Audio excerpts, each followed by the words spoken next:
Okay. We are here. And we're about to take on our, ex. You ready to do this? Wow, I got the Bible and the holy water and the cross. Let's do an exorcism. She would be a vampire. She would dress like a vampire at a Halloween party. I have no doubt about that. No, we're doing an exorcism. Alright, let's go. And this exorcism is happening in the afternoon. Forget nighttime. We gotta do it before the sun goes down. Oh, shit.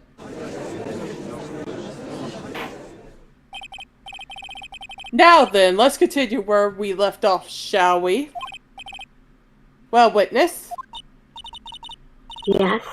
How can I help you, Mr. Judge? Well, it seems that if we were to learn the truth, we'll need to hear your testimony. I have no problem with that. But when you've seen what I have, sometimes the truth is better left unknown. In any case, let's hear your testimony. And how's hell around this time a year?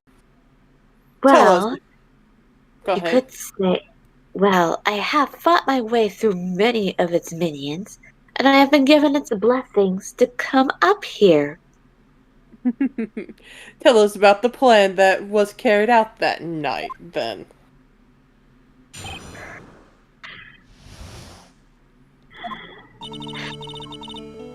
The whole plan began with my death. Oh, she gets her own theme music for testimony.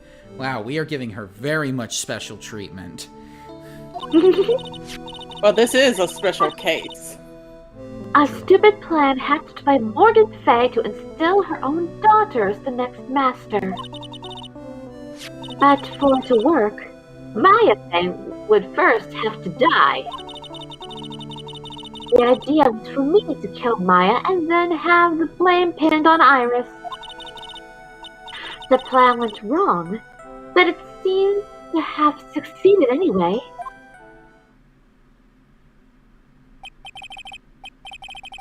So that means you are really... Wait a minute. Did you just say the plan was to kill Maya Fey? Yes. You have a problem with that? Don't give us that nonsense. There's no way that... Watch yourself, Trite.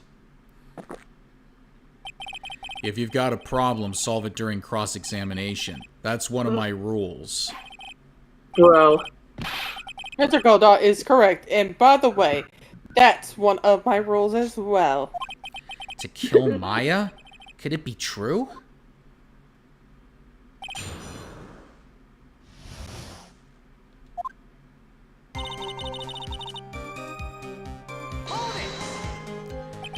You were executed last month, correct? Yes, I was hanged. It wasn't exactly pleasant. How did you manage to discuss the plan? When did you talk with Morgan Fay?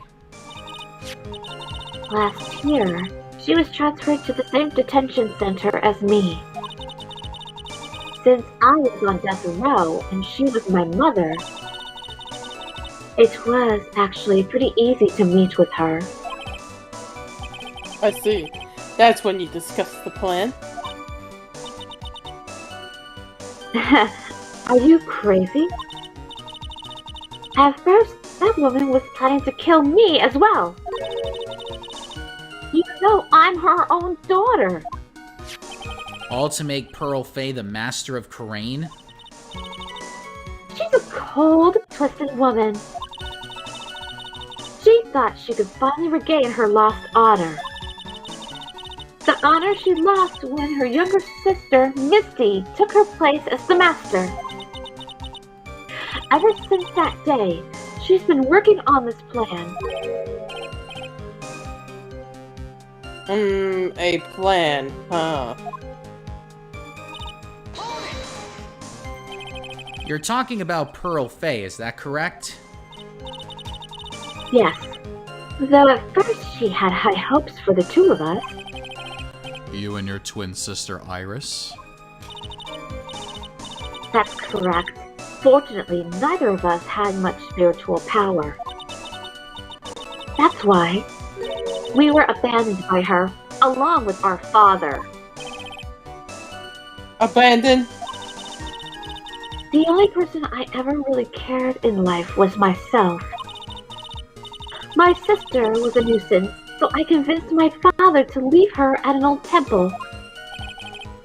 You mean Iris? Yes, my father remarried a woman who also had a daughter. The less children they have, the more money there is to go around, right? And on top of that, my father had absolutely no interest in children in general. How horrible.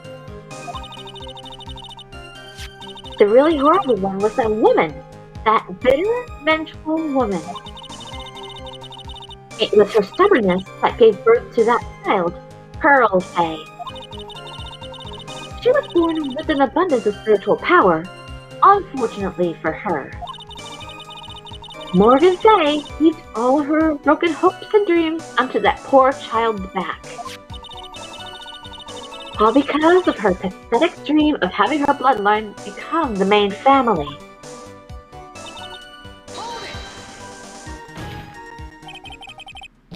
Maya would have to die? But why? For our bloodline to succeed as the main family, thus making Pearl the new master. The remaining descendants of the current master had to be taken care of. Poor Pearl, she just wants to sit in her little cozy thing with her mashed potatoes and gravy, not to be a master. But Pearls would never agree to a plan like that. She adores Maya. How sad. You still don't get it, do you? Yo, A Pizzle, what's up? Hey, Alex. Ooh. And Pearl wanted had nothing to do with it. Morgan didn't care one bit about Pearl. The only thing she cared about was the position as the master. That's all. That's ridiculous. She was willing to sacrifice anything and anyone to achieve her goal. The life of her daughter, and naturally the life of Maya Faye as well. How could anyone do that? You are going to kill Maya? Pearl didn't need to know anything about it. All she had to do was follow the instructions in the letter that shadowed me. Then I would have simply used her body to finish the job. In any case, I'm already dead, and there's nothing any of you can do to me. I'm a tiger now. Not Furio Tigre, but I'm tiger. So the plan was to blame the crime on your younger twin, on Sister Iris of Hazakura Temple. She and I look absolutely identical. No one could tell us apart. If someone were to witness me killing Maya, naturally, they would think it was Iris that had done it. And the witness in this case was the head nun, Sister Bikini. I never would have guessed she was going to return to Hazakura Temple that night. But she wound up seeing Iris's crime anyway.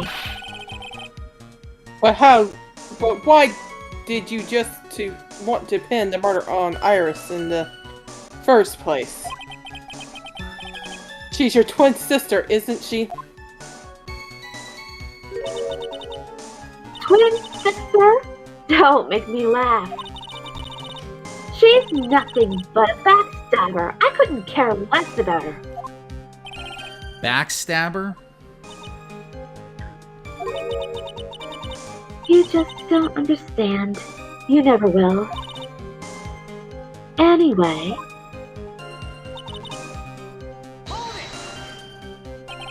You think the plan was a success? You heard me? Just as that woman had hoped. Maya Fey is dead. Now the title of the master will pass on to Pearl Fey. That's absurd. Maya is she's just trapped. Trapped inside the sacred cavern. Really? You're as foolish but optimistic as ever.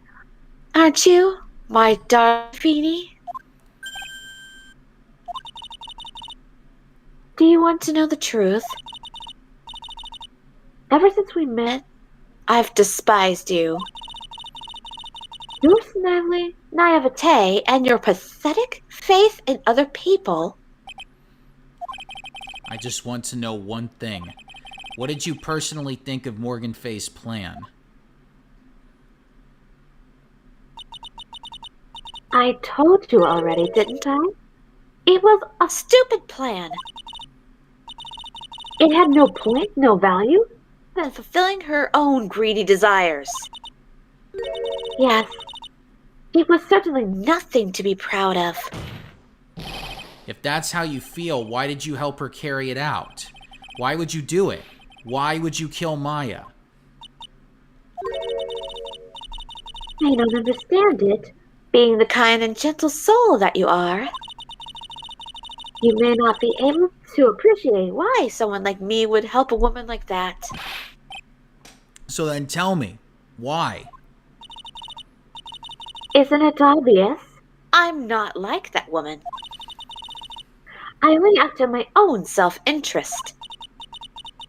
The reason I helped her was for myself. For my own personal satisfaction. What did you say? So this woman, Dahlia Hawthorne, she had her own reason for wanting Maya dead?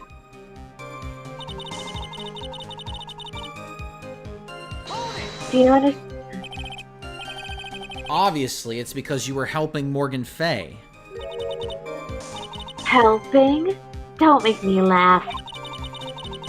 From the day I was born to the day I died, I never helped anyone. I lived for myself, and in the end, I died for myself. I thought it was obvious. So she wasn't actually cooperating with Morgan. She was just using Morgan and her plan so she can accomplish her own goal. All I wanted was to kill Maya Fey. That was the only way I could think of to get revenge. Revenge? It looks like I have no choice but to present that piece of evidence. I can't believe it. She meant to kill Maya. I've got to keep a cool head. And Be right back. Alright. Okay. And I need to get more information out of her. It's the only way to understand this plan and what she was after as well.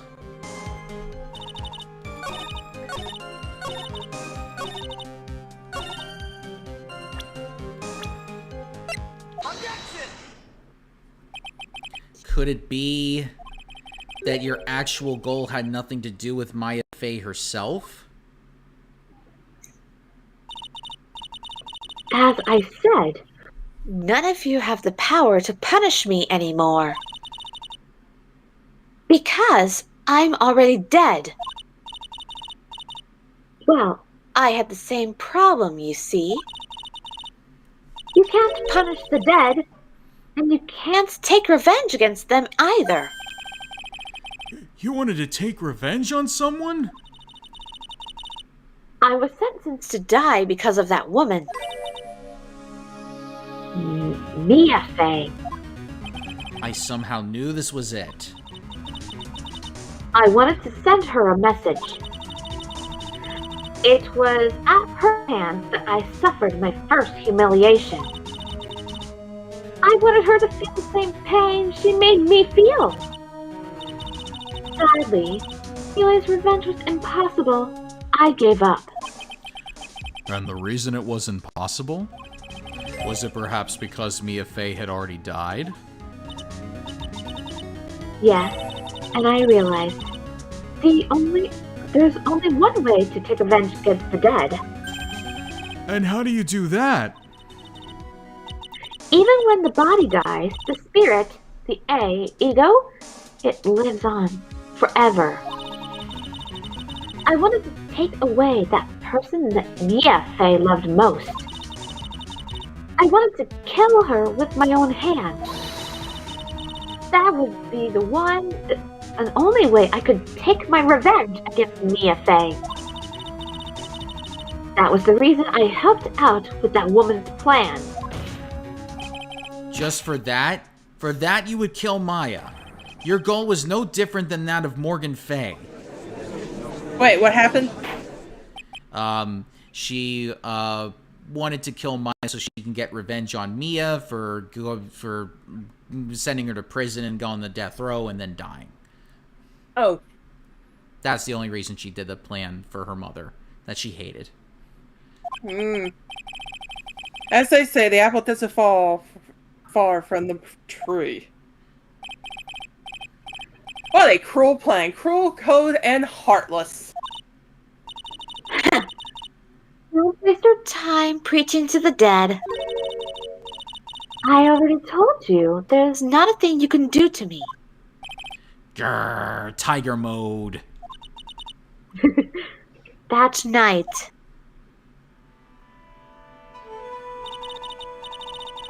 At about 9:30 p.m., I materialized into this world. I quickly pinned my hair up and put on a demon warding hood. Then, I picked up the staff that was by my side and left Hazakura Temple.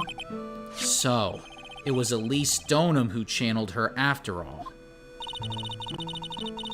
That ridiculous had none never noticed a thing. She left Maya Fey at the inner temple and wobbled back, clutching her poor old back. What did you do then? That kid was easier to handle than I had hoped.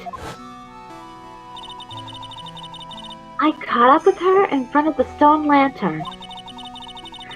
Then I took out the dagger I got from the storeroom and...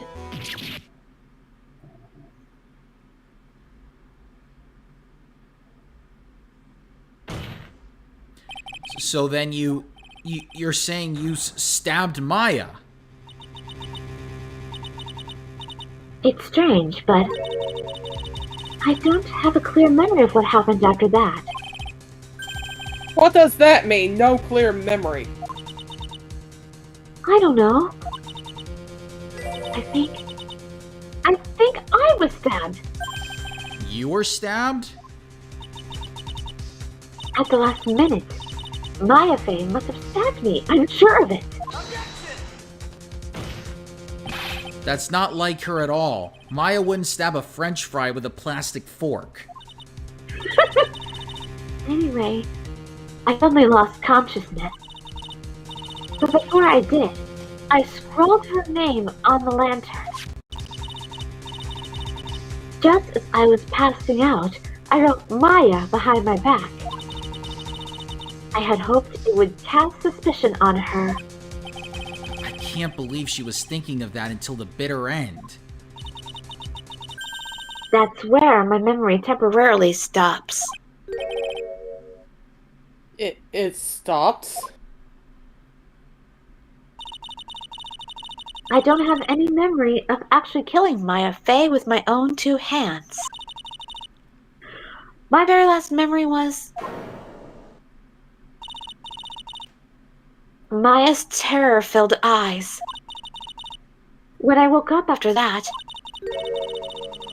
I was in the sacred cavern surrounded by darkness. You were in the sacred cavern? The entrance was sealed with one of those trick locks.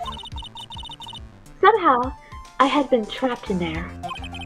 But how did you wind up in there? I'd like to know that myself.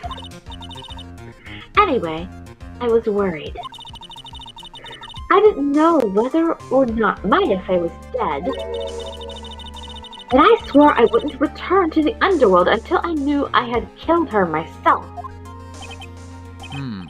For a ghost, you're one tough cookie. I wanted to get out of there and make sure she was dead, but I couldn't do it. I couldn't get out. The trick lock stopped you, huh? I didn't know how to remove it. Jesus Christ, Cat, you scared me. So then you're saying you were actually confined against your will inside this sacred cavern? Yes, I wanted to get out of that annoying lock as much as possible. But it wasn't easy. I kept getting interrupted while I was working on it. Interrupted?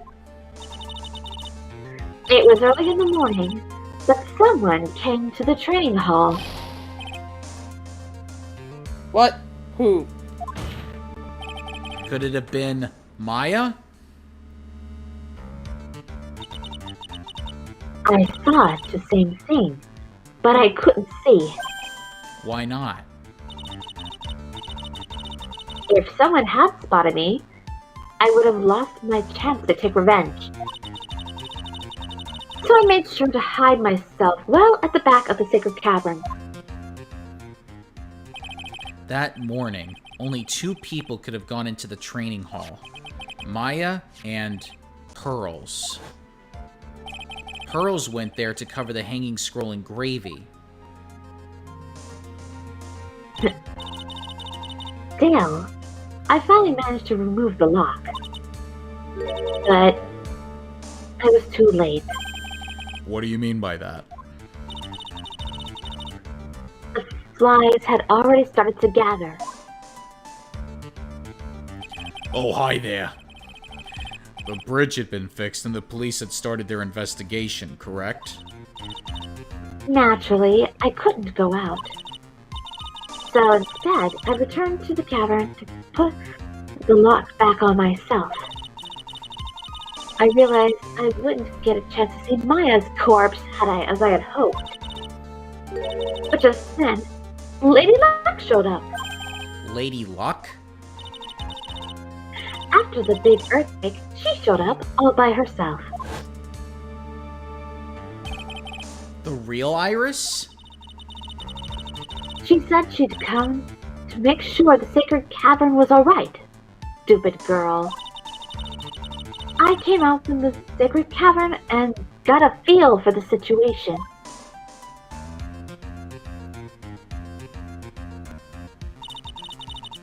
And I locked her away in my place.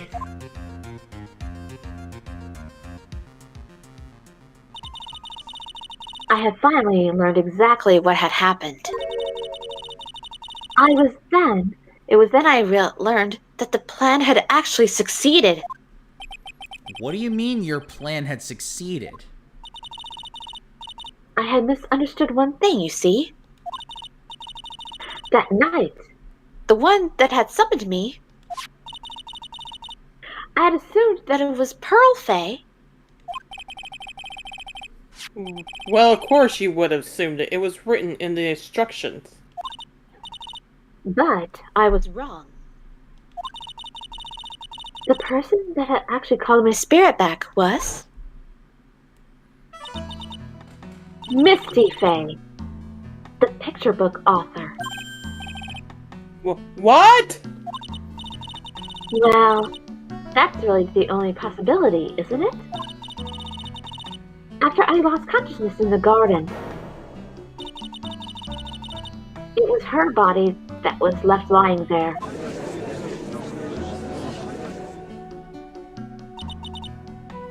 Maya Fey.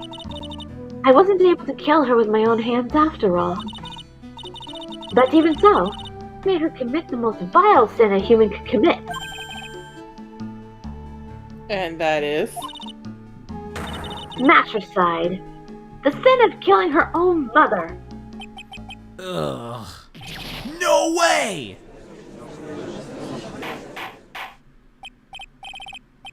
Order! Order in the court! What is the meaning of this? It's true that I was the one who attacked Maya Fey. But even so, the murderer who actually snuffed out Misty Fey's life was none other than your darling little Maya. Alex is here. Hey, Allie. Ridiculous. That's nonsense. Are you sure about that? Just think about it. There's even evidence supporting these facts, isn't there? What? What do you mean? What is this so-called evidence? The fact that Maya Fey has disappeared is evidence enough, isn't it? Huh? The idea that she's still in the Sacred Cavern is just ridiculous. She wasn't able to escape the inner temple, that much is obvious. In that case, there is only one place she could be. Where? Do I have to spell it out? The bottom of the Eagle River. Where else? Eagle River? Misty is that Maya Fey killed her long-lost mother. Can you imagine the guilt she must have when she realized that? That's why she threw herself into the Eagle River. Most bodies will wind up and there are lost forever.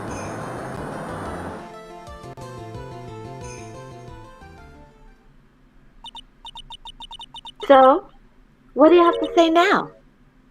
Feedy? Ooh,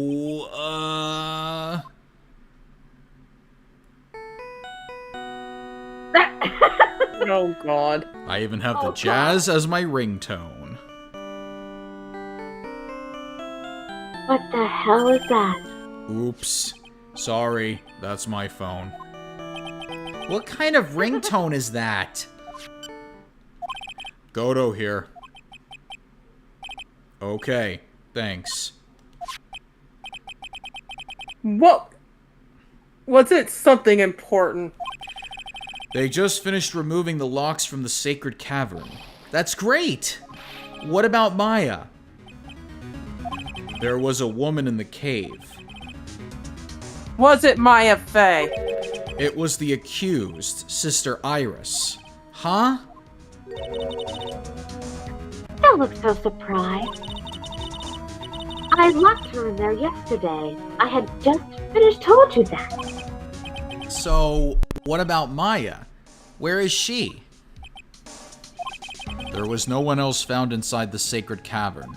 No, it can't be.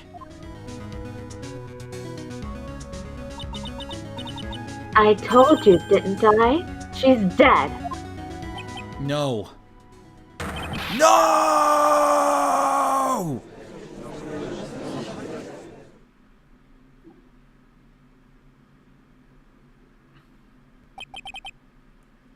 It seems that this case has come to an end, a tragic end.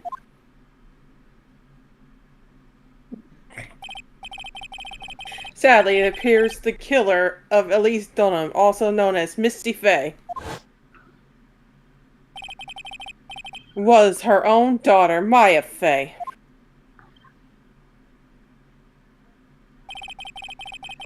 Overcome guilt for what she had done, Maya Fey jumped to her death into the raging waters of Eagle River. It can't be.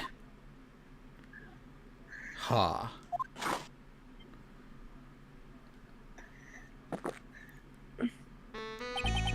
Wright, have you ever heard this one? Once you eliminate the impossible, whatever remains must be the truth, no matter how improbable it may seem. What is that supposed to mean, Prosecutor Godot? According to this witness, Maya Fey threw herself into the Eagle River. However, is that really the truth?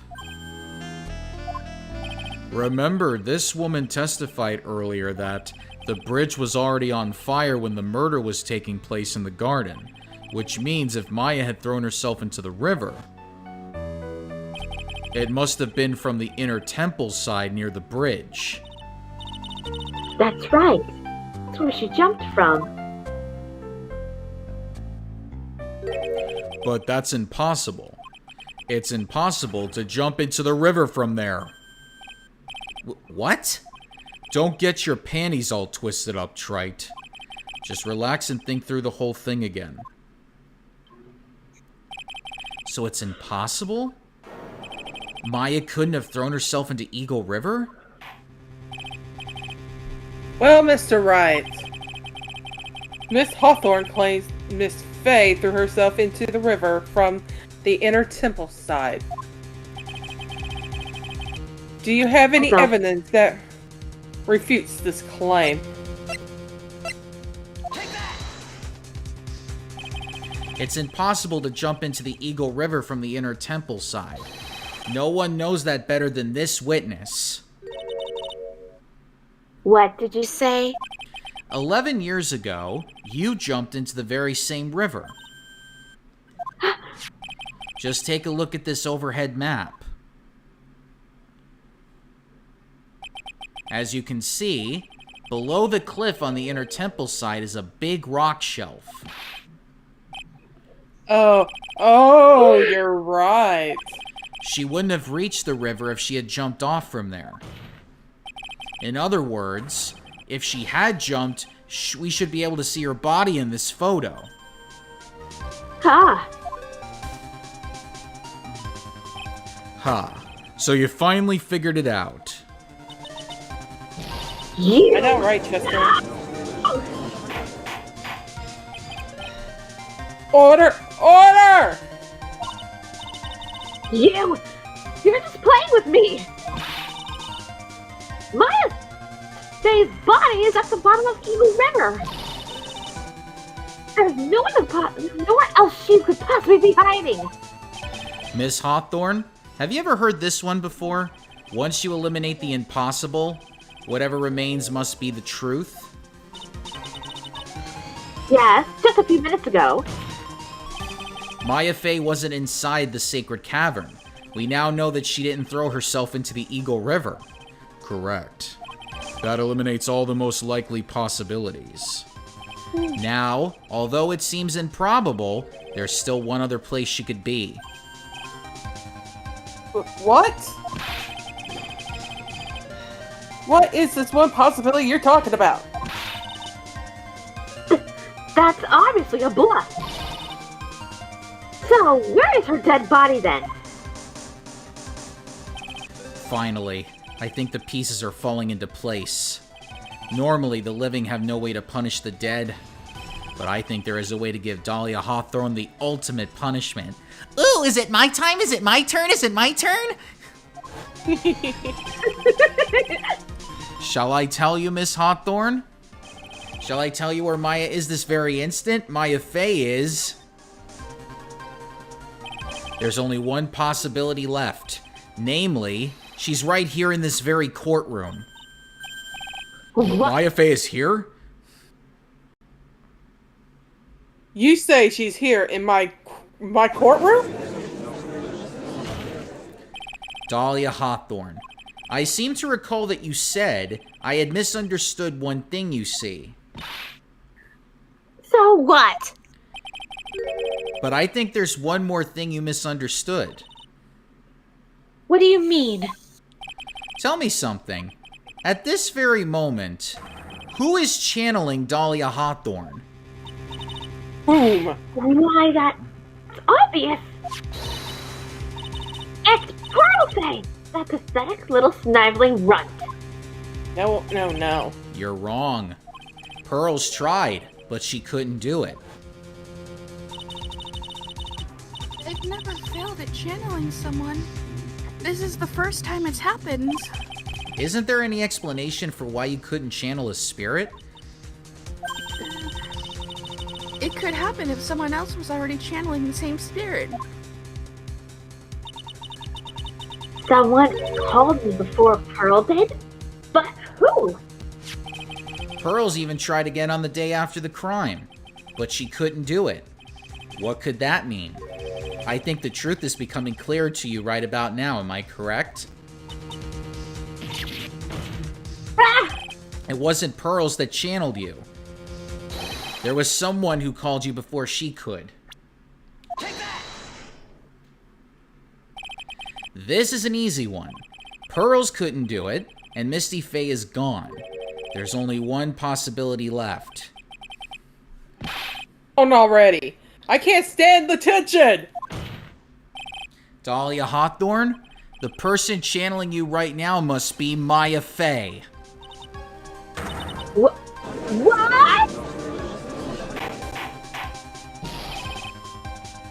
But how could that be? Remember, that what the witness Dahlia Hawthorne said about her goal. She said that her goal was to kill Maya Faye. Yes, that's right. But if Maya channeled the spirit of someone that was trying to kill her... Ha. Well, Gramps, what would happen? Could it be? It looks like you finally understand, Your Honor. Well, I know. What are you going on about? What I'm going on about is the reason Maya channeled you, and there's only one reason, to protect herself from you. To protect herself from me? Yes. On the night of the crime, you were only interested in one thing, killing Maya Faye. The path back to Hazakura was closed off and there was nowhere for her to run. So then the problem became, where would be the safest place to hide? Ah. You mean that's when she channeled me? All this time, you thought you had been channeled by Pearls. That's why it never occurred to you that Maya's hiding place was you. No! No! Don't say that! You're saying that Dahlia Hawthorne, was played for a fool by that little whelp? Maya Faye killed herself, isn't it obvious? Sorry, but no. It would have been impossible for her to jump into the Eagle River. This was the only avenue of escape open to Maya. The only way that Maya could disappear from the inner temple. I don't believe you. A stupid little girl like that, who has never been out in the real world. She could never have come up with a plan like that. Who could have ever given her such a brilliant idea? Well, me, of course. Mia! Mia Faye! Uh-oh. And a big fuck you to you. It's been a long time, Dahlia Hawthorne. My love. So it's true. It was you. Yes. Ha. You're something else.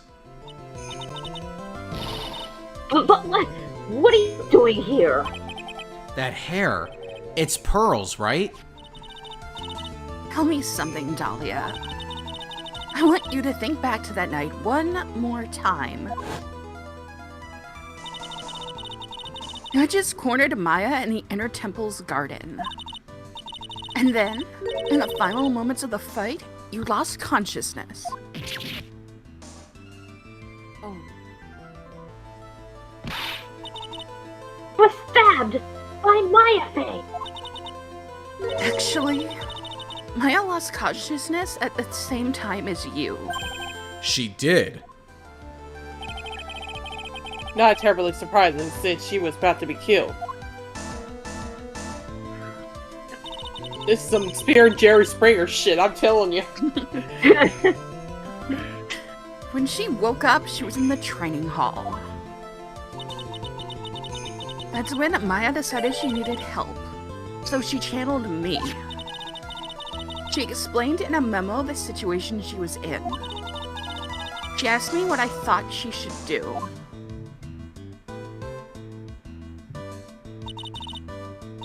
She did that? I can't believe it!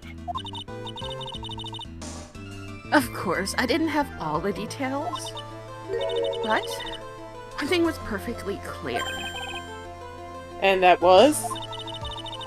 I knew that you couldn't be allowed to wander free. Free? What do you mean? It was a race against time, so I wrote down 2 things that Maya had to do. Channel Dahlia Hawthorne as soon as possible, and lock yourself in the sacred cavern until help arrives. So it was Maya who put that lock on there. Yes. But why did you order her to do 2 things? If she hadn't done it, Dahlia Hawthorne would have been channeled by someone else. By one Pearl Faye.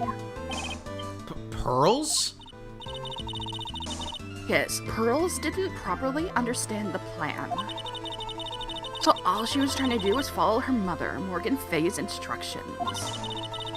If she had succeeded in channeling Dahlia Hawthorne's spirit, things would have turned out very badly, to put it mildly. So that's how it was. Dahlia Hawthorne would have used the body of Pearl Faye to kill Maya at all costs. Yes, it certainly sounds like that was the intent all along. How dare you! And I won't forget this! Why not just admit it, Dahlia Hawthorne? Your little plan was nothing but a big failure. Yes. Another failure to add to the pile of shame, wouldn't you say, bitch? What did you mean by another? Think about it, Dahlia. Remember all your past crimes? Not a single one of them was a success. They all ended in failure. What? How dare you? 11 years ago, the fake kidnapping, your very first crime.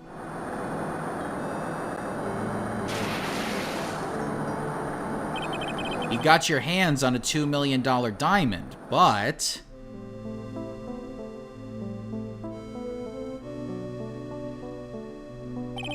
after Terry Falls escaped and went to meet with Valerie Hawthorne, the truth was exposed. Shut your mouth! That wasn't my fault! Come here, lay down. It was because of that stupid oaf of a prisoner who had... and that weakling of a policewoman. Oh! And then, 1 year later, you tried to kill me. Well, I'm still alive, but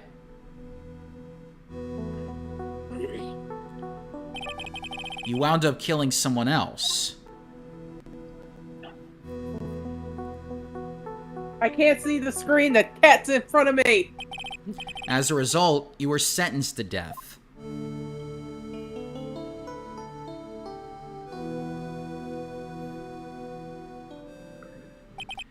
It's one stupid move after another for you, but it's no longer funny.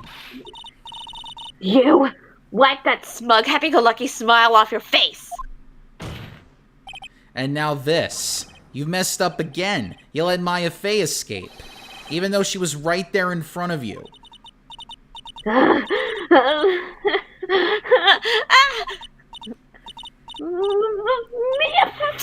Fey! Mia Fey! Mia Fey! Mia Fey! You spinster! I was supposed to kill Mia Fey! I swore I would! And if only you hadn't got that spiky-haired jerk a guilty verdict, I wouldn't have been hanged to death! True. I think you finally understand, Dahlia Hawthorne. You will never defeat me. What? What did you say? Did I stutter? Whether you're alive, dead, or somewhere in between, you will never defeat me. As long as I'm around, you're destined to lose for all of eternity. Alright, that's it. Monokuma's out of here. This is a bigger punishment than I could have ever give. Bye! Oh, come back here, you fucking bear!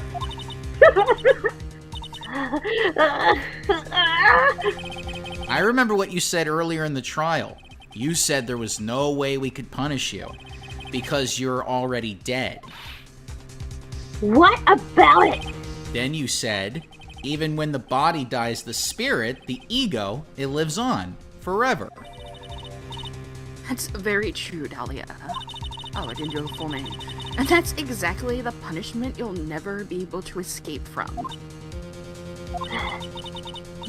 For all of eternity, you'll have to remain as Dahlia Hawthorne. A miserable, pathetic, weak creature who can never win at anything. And for you, there's no escape from that, no hope of freedom. Since the day you were executed, the narrow bridge that once stretched out in front of you has burnt to a crisp. You. Oh, she's summoning an earthquake. Run! Damn you! You wrong! It can't be! How could I like of you? It no longer matters. I don't care whether you win or lose anymore. The only thing I want is for you to come out of Maya's body right now.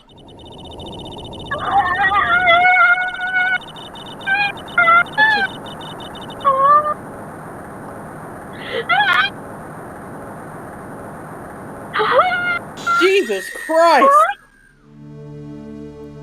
I am the angel of death. I'm not ready to go. Wow, even the game flickered at that point. She went back to hell.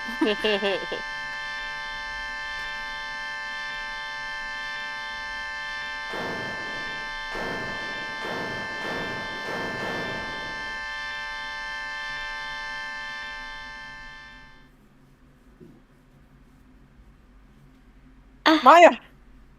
Oh, I like her hair like that. Me Same. too. Nick. Sis. Oh. Oh. Everybody's just standing there while she's laying on the floor. And they did the Now same thing. then. They did the same thing when Terry Falls died too. Yeah. I assume you are the real Iris. Yes. I was just rescued from the sacred cavern. I must say, you and your twin sister are indeed identical from what I can see. Yeah, that's why they call them identical twins, Your Honor. I'm just too high for this shit. I know. In any case, Hey, listen, I took all the rest of the weed. There was no way I would have been able to get through this trial. Bye. I took some fucking mushrooms. Hold on, the cat's in front of me. It appears that everything has finally been cleared up. Mr. Goldot, hold on, the cat's... What happened to Dahlia Hawthorne? If you ask me, Your Honor, it looks like she went back to the hell she came from. It seems that Misty May wasn't the only victim of this crime. Maya Fey, as well as young Pearl Fey, and you stop trying to fight me! Damn! Also, the victims of this wicked and selfish plan were all... Yes, Your Honor. I can't read the damn text. Can't move. The tragedy of the Medium Valley has finally come to an end, it seems. It would be best for everyone if no further attempts was made to channel that spirit again. Your Honor? Yes, what is it? About this whole spirit medium thing. It's almost weird how comfortable you seem to be with the concept now. Well, to be frank, my younger brother is quite judgmental. You're damn right. He often criticized me for not studying hard enough. I tried to tell him the history of hockey. He wouldn't even read the entire history book I gave him. Right. That's why I made a concerted effort to study up on the current channeling technique. Hey, isn't that the New Year's issue of Occult? I've seen quite a few things in my many years on the bench. And in all that time, I finally learned this one thing. Each case is different and takes place in its own world, if you will. In order to fully understand that world, first we have to immerse ourselves in it completely. Yes, we have to laugh at everything we go into. Immerse, sorry. And that's where my brother and I used to differ. Yeah, why would I want to go into that world anyway? It's like brutal. Oh, get back to your fucking hockey and maple syrup, you bitch. It's already part of my OnlyFans. Never thought of it that way. At any rate, it's time to pass judgment in the case of Iris of Hakazara Temple. Objection! Huh? Not What you the fu- again. No! Bitch. You're a little too fast with that gavel, Your Honor. What do you mean by this, Mr. Goldot? His trial? It isn't over yet. That's what he means. No! What? Trite. Remember what Miss Evil Spirit said in her testimony? Huh? Dahlia's testimony? I caught up with her in front of the stone lantern. Then I took out the dagger I got from the storeroom and...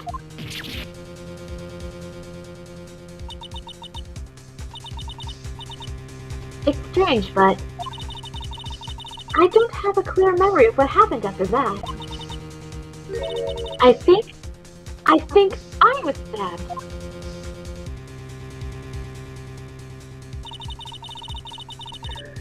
Just as Dahlia Hawthorne was about to attack Maya, she was stabbed and killed by someone. Yes, that's right. The person that was ultimately killed was the spirit medium that channeled Dahlia. Elise Stoneham. No, Misty Faye. But who killed her? We still don't know who did it. Well, this isn't over?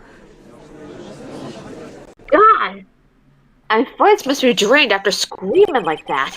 Unless someone else is found guilty, the accused is still on trial. We can't let her walk until there is evidence that proves her innocence. No way.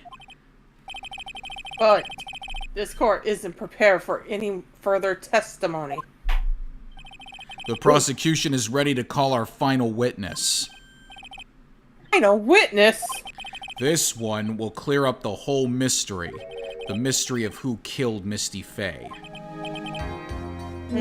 Indeed. Is it really alright, Mr. Prosecutor? Of course it's alright, Madame Attorney.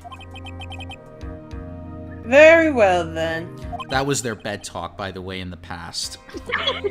Ah, Oh who is God! this final witness? Ha, isn't it obvious? There's one person who saw the whole event and will put the final dagger in this case. Someone who saw the murder take place. The very person who saw her mother killed in front of her own eyes. You mean Maya? You can't! She can't testify after what she's just been through! We need to find the truth. The prosecution calls Maya Fey to the witness stand. Very well. But first, let's take a brief recess. We have to wait for Miss Faye to recover before summoning her. Once we receive the doctor's permission, we will proceed with the trial. Hey, Trite, I've got something to say to you, so listen up. What is it? I don't think much of you as a lawyer. It's always the same with you. You somehow manage to just squeak by without even a faint understanding of the case. Some beautiful woman always seems to come dashing in at the last minute to save you. You've got some nerve. It's But- okay, Alex. He's just jealous. But that's not going to happen this time. This time, you're gonna have to do this by yourself. That's enough. This court is now in recess. God, this is that way of him. God, that's his way of telling me I need to grow my dick or get, like, bigger underwear, like put on my big boy pants. And what's wrong with women saving men? 2004 logic. I'm truly sorry about everything. You were working so hard to defend me.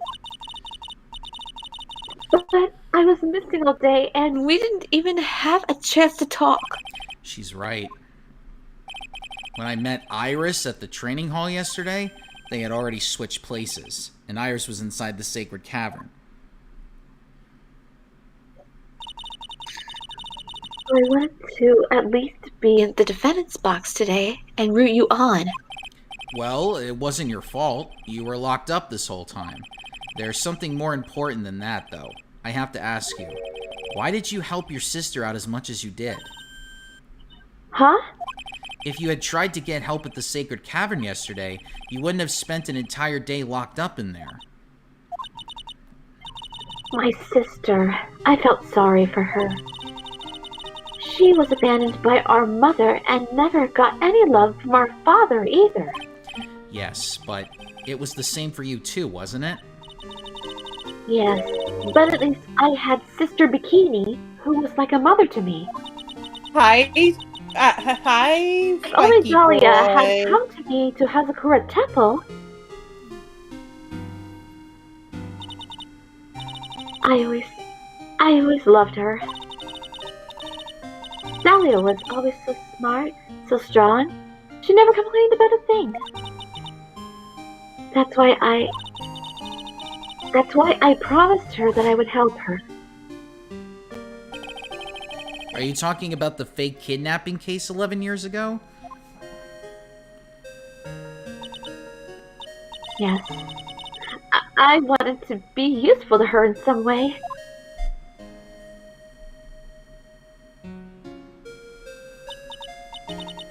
But, as usual, I was too cowardly.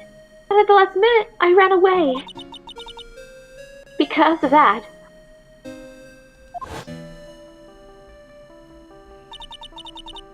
Dahlia's stepsister, Valerie, ended up...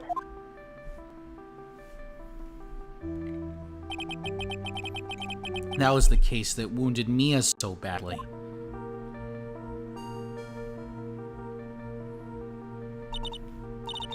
But things didn't end there, of course. Some people suspected that my sister was involved in the murder. Some people? You must mean... Yes, two defense attorneys. Mia Fey and Diego Armando. After poisoning Mr. Armando, who was getting too close to learning the truth, Dahlia even tried to kill the person who had unwillingly hid the poison for her. You. That's right. Iris, there's one more thing that I have to ask you. Yes? What is it? On the night of the murder, the person that cleaned up the corpse of the victim, Elise Donham, was it really you? Yes. It was me. That night, After I rang the lights out bell, I went back to my room. at around 10:30. I received a call on my cell phone. There's a problem. Come to the inner temple right away. Homestar just threw up. I got on the snowmobile and headed for the inner temple. But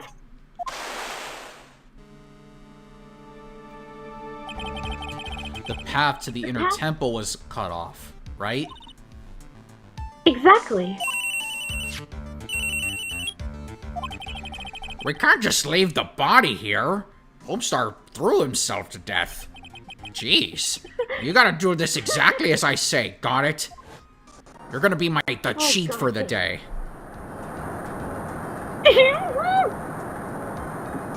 This is so funny. Wrong bad. It was me. I was the one that received her body. The murder weapon had been left in her body so she wouldn't bleed too much. The staff that Mr. Eliso is held. I knew it. So the actual murder weapon was the staff. Yes, that's right. I brought the body back to Hazakura's temple on the snowmobile.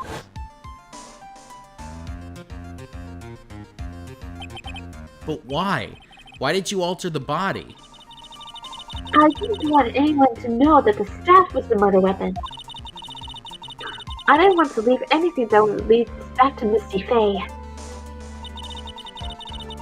So I dressed her in a robe and stabbed her with a shichishito. I wiped the blood off Staff's blade and left it next to her on the ground. Iris, just tell me one last thing. Tell me the truth. Tell me the name of the person that called your cell phone. The real killer. I'm sorry, Mr. Wright. I can't do it. I can't say who did it. I see.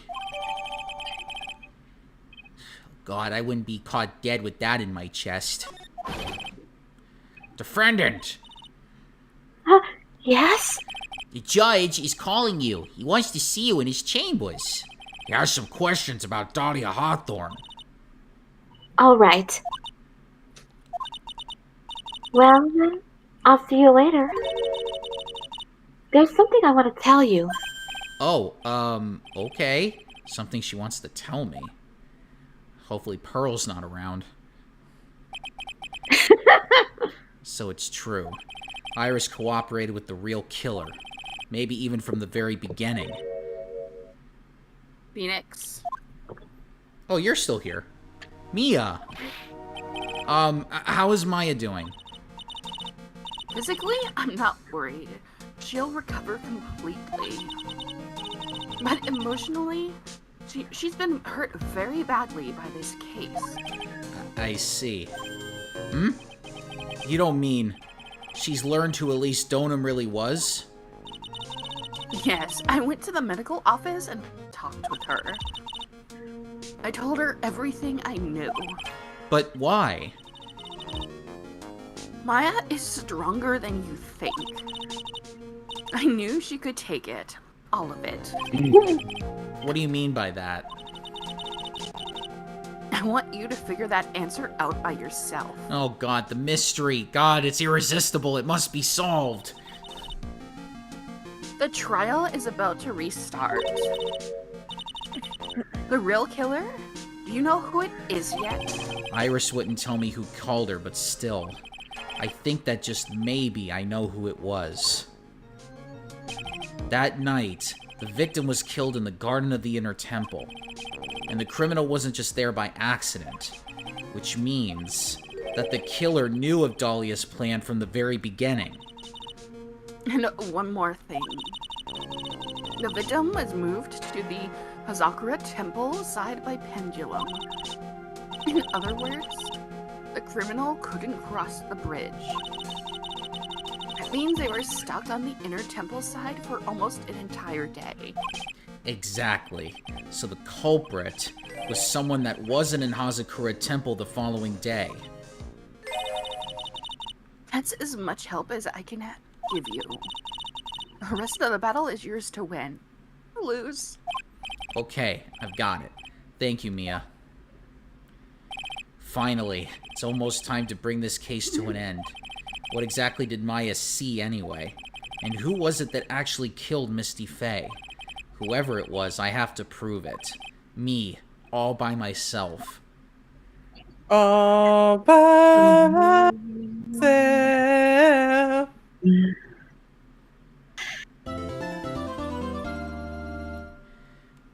We still got it. We still got an hour continue? left. Let's do it. Do you wanna finish it all? You wanna find out the mystery? You wanna burn it all down? No bridge intended? Yes. Yes. Let's kill this fucker. Alright, here we go. We find out who did it.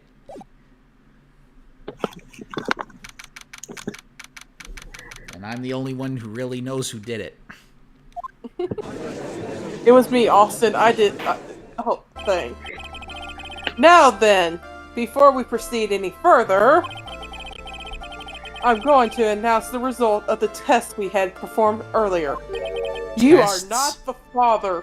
Yay! Yeah! Oh,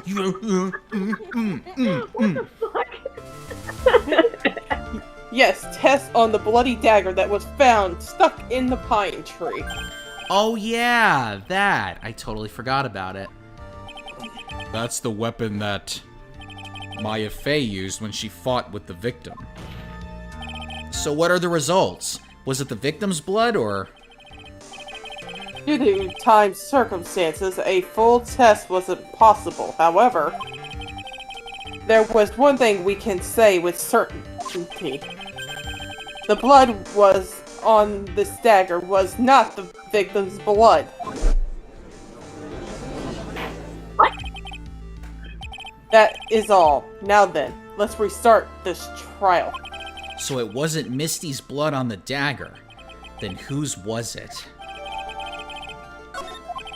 Well, the spirits did say they felt like they got stabbed. I'm sure both the defense and the prosecution know this, but this trial is repeatedly coming to a close. Repeatedly? It's going around and around in a Really? loop? Rapidly, sorry. Both sides will need to show some firm evidence with their claims. I understand, Your Honor. From what I've heard, the witness is dangerously weak, physically speaking. So let's finish this quickly. Agreed. Very well, please bring in the last witness.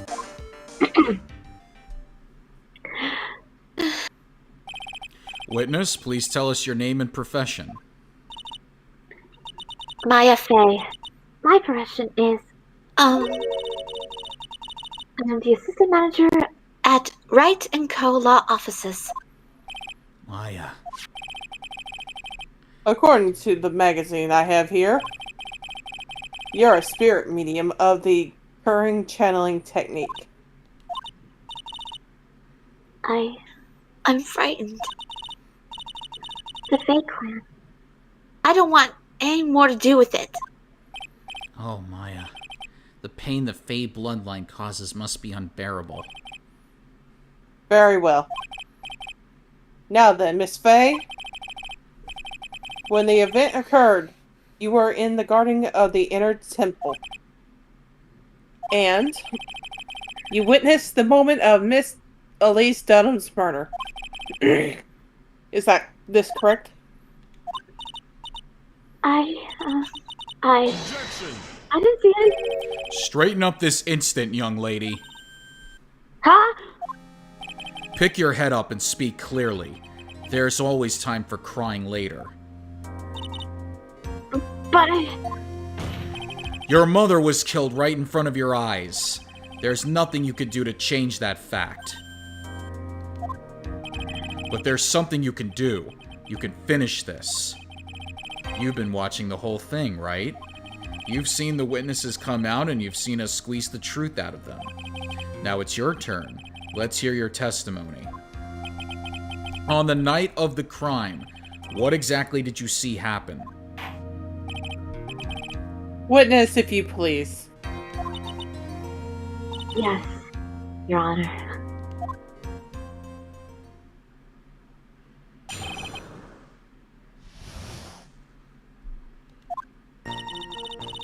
I was passing through the garden on the way to the spare prep room when it happened. Suddenly, someone struck me over the head. I stumbled and ended up against the stone lantern. I think I screamed, "Help me!" Then something warm splashed over me. That's when I lost consciousness.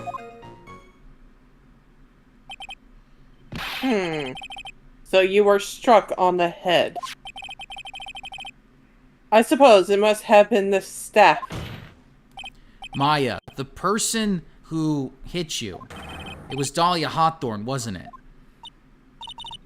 I am sorry, Nick. I couldn't see. I don't know who it was. Maya, think hard. Sorry, Nick, but I really couldn't. Huh. Can't say it was an especially good night for young ladies to be walking around alone. It seems that it will be hard to determine the criminal through testimony alone. Very well then, Mr. Wright, please begin your cross-examination. Maya, hang in there. She doesn't look well at all.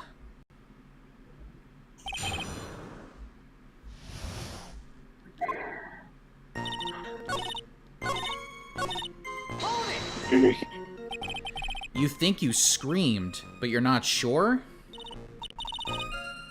Listen, I was a complete wreck. It was dark and I couldn't see my attacker. Was it a man? A woman? An adult? A child? I had no idea. I was scared out of my wits, dude. Believe me, my dear, I'm certain I would have sold my robes. I thought this person might attack me, so I... Anyway, I'm pretty sure I screamed. I thought that it was my last hope. Wow, it sounds like poor little Maya really was out of her mind. But I wonder what she meant by last hope. What do I do? Do I press her for more details?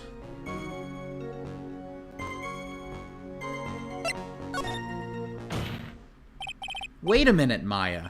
What's this my last hope stuff? What? What do you mean by your last hope? No. That's what you said. You said my last hope. Huh? What? I said what?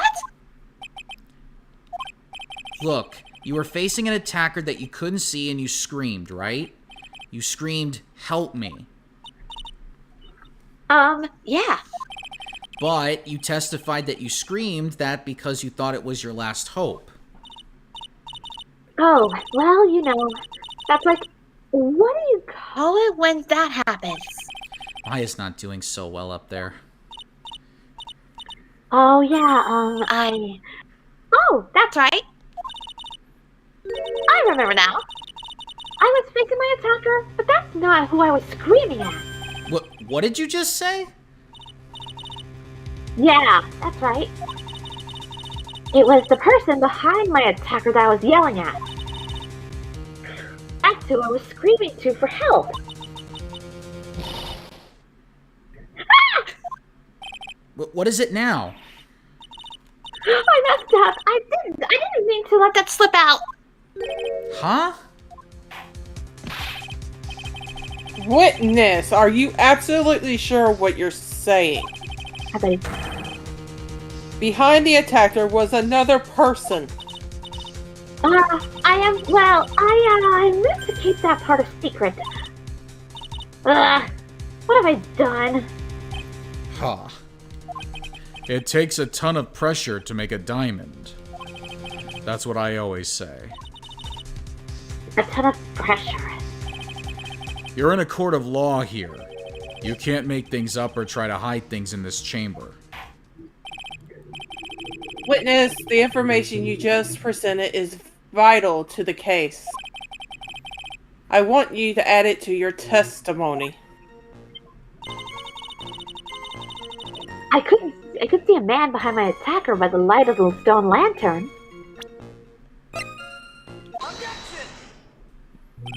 So there was a man standing behind your attacker? Yeah. That man, he's the killer. He stabbed her from behind. He's the one who killed Elise Dono, otherwise known as Misty Faye, your mother. The killer?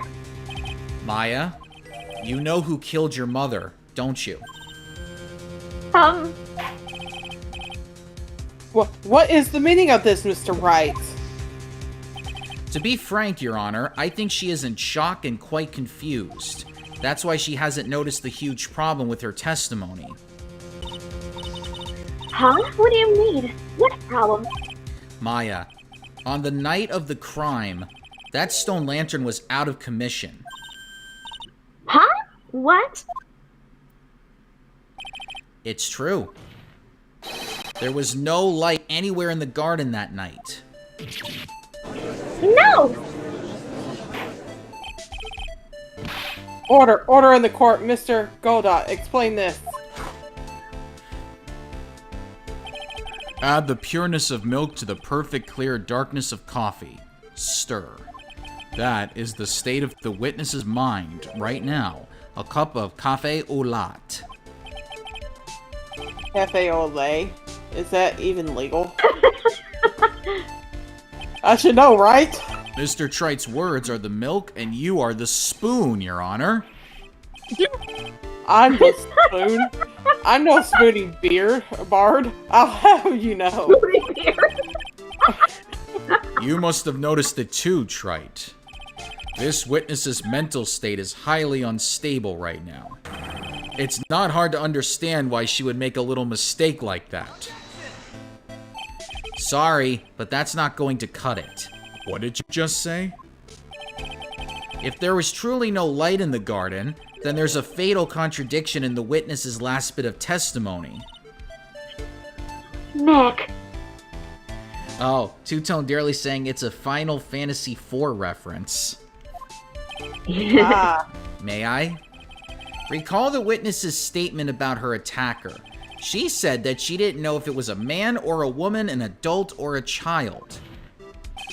And yet, the witness could describe a person that was standing behind her attacker, and she quite clearly described him as a man.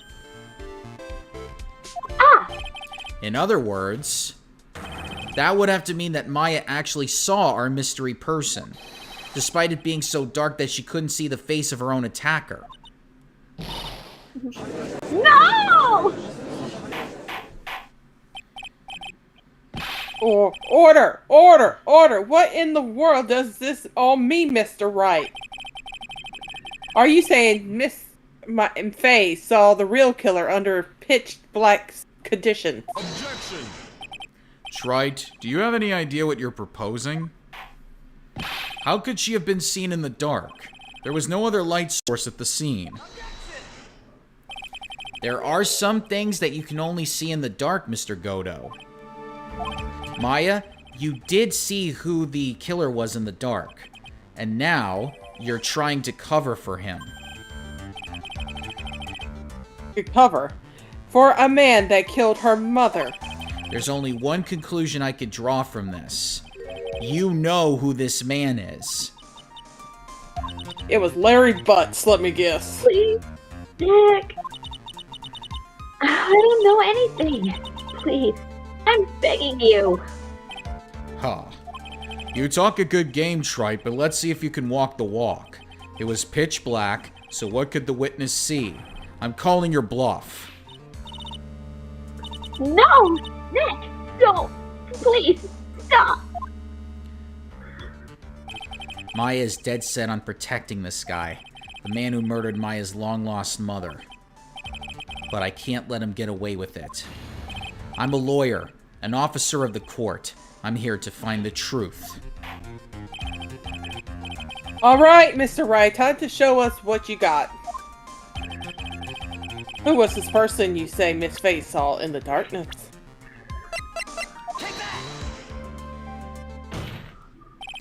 Because it was pitch black, Miss Faye was able to recognize the killer easily. I'm sure the court would like to see for itself how this is possible, yes? What? But how do you propose to show us something like that? It's easy. We just need to recreate the conditions of that night. The conditions? Your Honor, the defense officially requests that all the lights in this courtroom be turned off. Whoa! Bring out the glow sticks! What? What? This... But how... It can't be... Ha.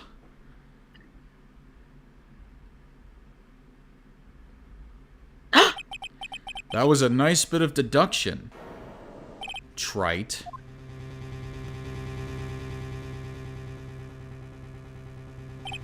Well, everyone, this is the man Maya saw on the night of the murder. Order! Order! Order! Prosecutor Dolda, what is the meaning of this?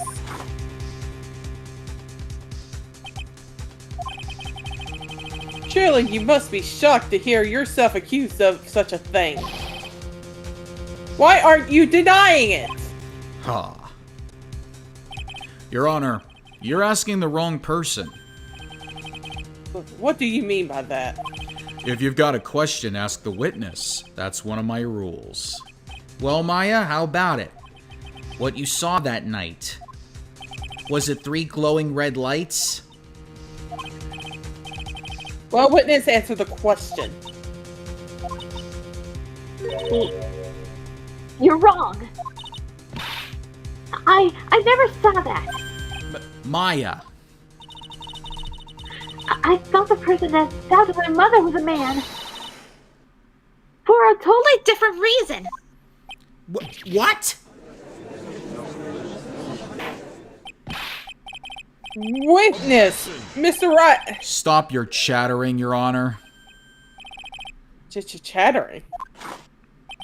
If it's worth asking, ask the witness. That's one of my rules. Alright. Well then, let's continue with the testimony. Please tell us how you knew the killer was a man. Yes, Your Honor. I didn't realize it up until after I woke up, but...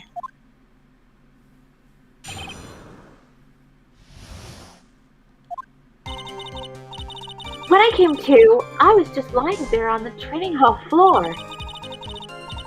By the time I got back to the garden, the place had totally changed. The torches were lit, and the body was gone. And all the snow around the stone lantern had been carefully cleaned up too. Since the person did all of that work alone, I just assumed it was a man.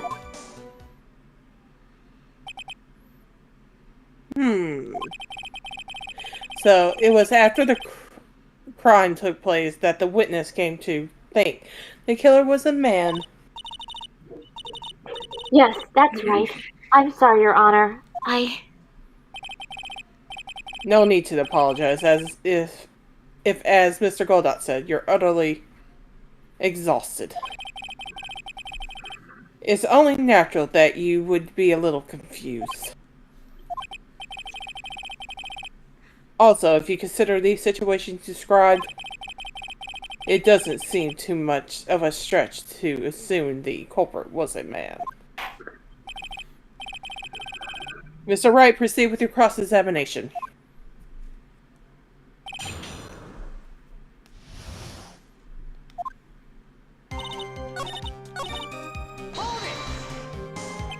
The torches were lit? Yes, that's how I noticed that the whole scene had changed. I'm going to say it was the killer who lit the torches. I mean, who else could it be? The killer probably lit them since it'd be impossible to do any cover-up work in the dark. However, if it's true, there's one thing that still bothers me. Why did the killer go to the effort of moving the body? That's true. It's hard to see how that would be of any advantage to the killer. The only one who would gain anything from that would be the only person that was at the inner temple, Maya. Very well, let me hear some more about the conditions of the crime scene. So you're saying the killer cleaned up the snow? It did look really odd. The snow was removed in an unnatural-looking rectangular shape around the lantern. There was a lot of shelves around the inner temple, but they're all really heavy, way too heavy for me to use. An odd fellow indeed, this killer. Why on earth would anyone want to take snow away? Well, there's one thing I can think of. Didn't you say that a lot of the victim's blood sprayed onto the snow? Yeah. The area I collapsed in ended up being splattered. In other words, the killer's purpose was to hide the bloody snow. I think that's the most reasonable explanation. Perhaps. However, there's something that's bothering me. If the killer just wanted to hide the snow with blood on it, there was no need to remove that amount. That's true. He could have scooped up just the snow that was stained with blood. It looked like there's some mystery behind this issue. But I think this will help explain them.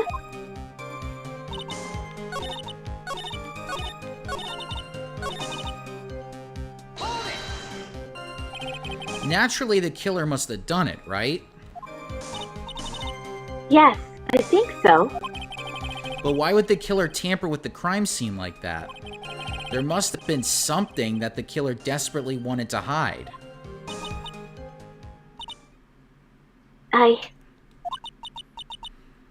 The truth is, when I saw the crime scene, I felt something. You did? Yes. I felt like the killer was hiding the evidence from me.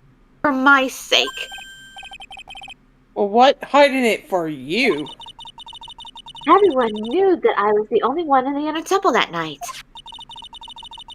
If Sister Bikini had come back and looked at the garden... She may have thought that you had done it. No, she definitely would have thought so. Hi, Judgy Pooh! God. I'm married woman. And you're saying that's why the killer cleaned up the crime scene to make it look like nothing had happened. Yes, I'm sure of it. Well, that's certainly an important piece of information. I want you to add that to your testimony. Yes, Your Honor. I think it was for my sake that the killer had the evidence, included the evidence of what had happened. The body of Elise Donham was carried all the way to Hazakura Temple's courtyard. Then at the garden, the real scene of the crime, the snow that we suspect was covered in blood was scooped up and removed. It's reasonable to believe all this was done in an attempt to hide the true crime scene. However, there's still one matter that seems somewhat odd. Oh? And what would that be? You must have figured it out by now, Mr. Goto. It's the message written in blood on the lantern. It was written very clearly on the white stone lantern. Maya. Ah, If the killer was so motivated to protect Maya from suspicion, then why didn't they wipe the writing off the lantern? Ah, you're right. Order, order, order! But, Mr. Wright, isn't it a fact that the killer was trying to cover up the crime scene? Indeed, but it doesn't make much sense to move the body and remove the bloody snow, then not wipe off the most incriminating thing of all, the bloody writing. But if that's the case, Do you have an explanation as for the killer's mysterious behavior? Why would this killer move the body and remove all that snow, but then leave the bloody writing on the lantern? I don't know what the killer's plan was, but it's a fact that the killer left the writing on the lantern. There must be a reason for it. Well then, Mr. Wright, let's hear your opinion. Because Godot couldn't see the fucking blood, that's why. Why did the killer leave the message written in blood on the lantern? Yeah, it's right there. The answer's right there. You got it, Circus. I even paid attention to that last week. Prosecutor Godo, earlier in this trial, you gave me some good advice. Once you eliminate the impossible, whatever remains must be the truth. Maybe you're not as dumb as I thought. The real killer wanted to disguise the fact that a crime had occurred there. If that's the case, they wouldn't have left the bloody writing on the stone lantern on purpose. Therefore, it must mean that they didn't notice it. But that doesn't make any sense. The torches were all lit and everything. There's no way any normal person would miss something as glaring as that. You're right. There is no way any normal person would. What are you trying to say, Mr. Wright? There's only one person involved in this incident who could have missed seeing the bloody writing altogether. And who would that be? Who is the person that could have failed to notice the bloody writing? Mr. Godo, this is what you said yesterday. My eyesight is pretty messed up. Even with these huge goggles on my head, I still can't see everything. You can't see everything. Is that correct, Mr. Godot? This lantern was submitted as evidence today. I would like the court to think back to the moment it was first presented. This lantern, there's something written on it. Why? It's written in blood! Nonsense. This lantern, it's as clean as a whistle. Mr. Godo, just admit it. There are certain colors you can't see. Correct?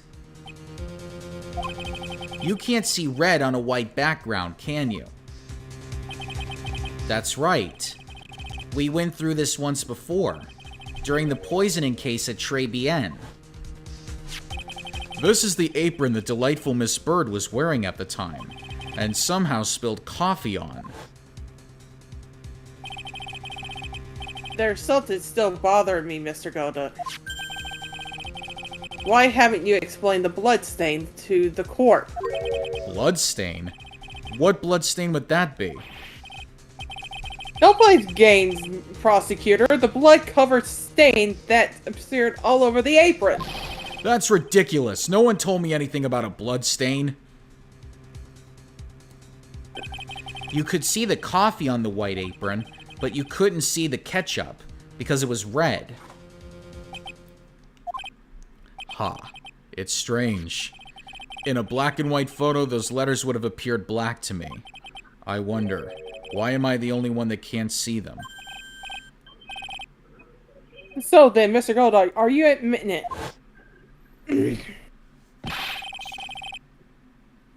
Are you admitting that you can't see red writing on the lantern?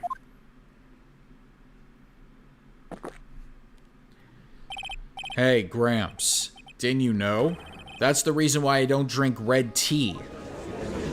What the fuck? I wasn't sure about it until now, but I just can't believe it. Prosecutor Godo is the murderer, but there's no going back now. I finally figured out the truth. Mr. Godo, the defense at this time formally accuses you. You are the murderer of Miss Elise Donham, also known as Miss Misty Fey. It's hard to believe this may be true, however. Once again, Mr. Wright has brought up a disquieting fact about you. Huh. Just make sure you don't fill out the indictment in red ink, Gramps. Come on. How does a little graffiti make me into the killer? Besides, it's not like it's my name that's written there. I'm certain that the killer wasn't able to see the color red. This is rich. Do go on, Trite. The answer is right there at the crime scene. In the snow. The snow? How so? Well, for example, why did the killer move all that snow? Your Honor, you said it yourself. If he wanted to hide the bloody snow, why not take out just that area? Yes, why didn't he take just that area? Could it be? Yes, the killer couldn't see the red blood that had seeped into the snow, and so he had to remove all of the snow. He couldn't be sure of where the blood had landed, so he removed the whole area. Isn't it more likely that the killer couldn't see the blood because it was dark? Not a chance. The torches were all lit. He would have been able to see just fine. It seems that once again this trial has taken an unexpected turn, to say at least. Belief. Can you explain this, Mr. Goldot?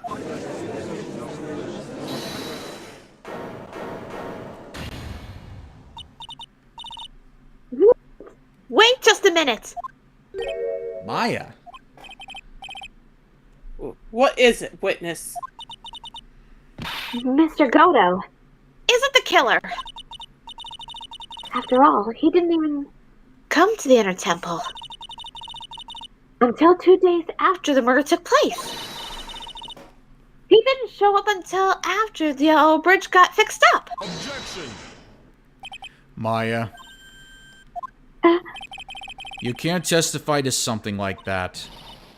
Why? What do you mean? I mean, I look it, but I'm... After the murder happened, you didn't even exist. She didn't. I'm afraid I don't follow. Are you senile, old man? We established this just a little while ago. After the murderer, this witness was unconscious for a long time. Because she was channeling Dahlia Hawthorne. Ooh, that's right. Please, Your Honor, let me add to my testimony. Nick, please listen to me. Maya, do you plan to cover for Godo no matter what the cost? If that's the case, then I've got no choice.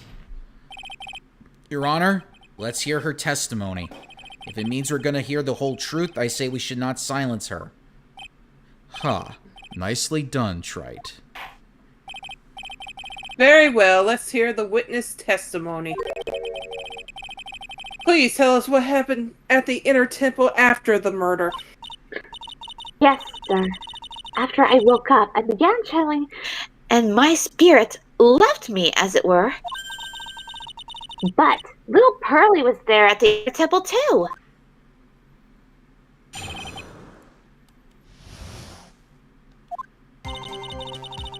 Pearlie was also stuck in the Inner Temple side that night.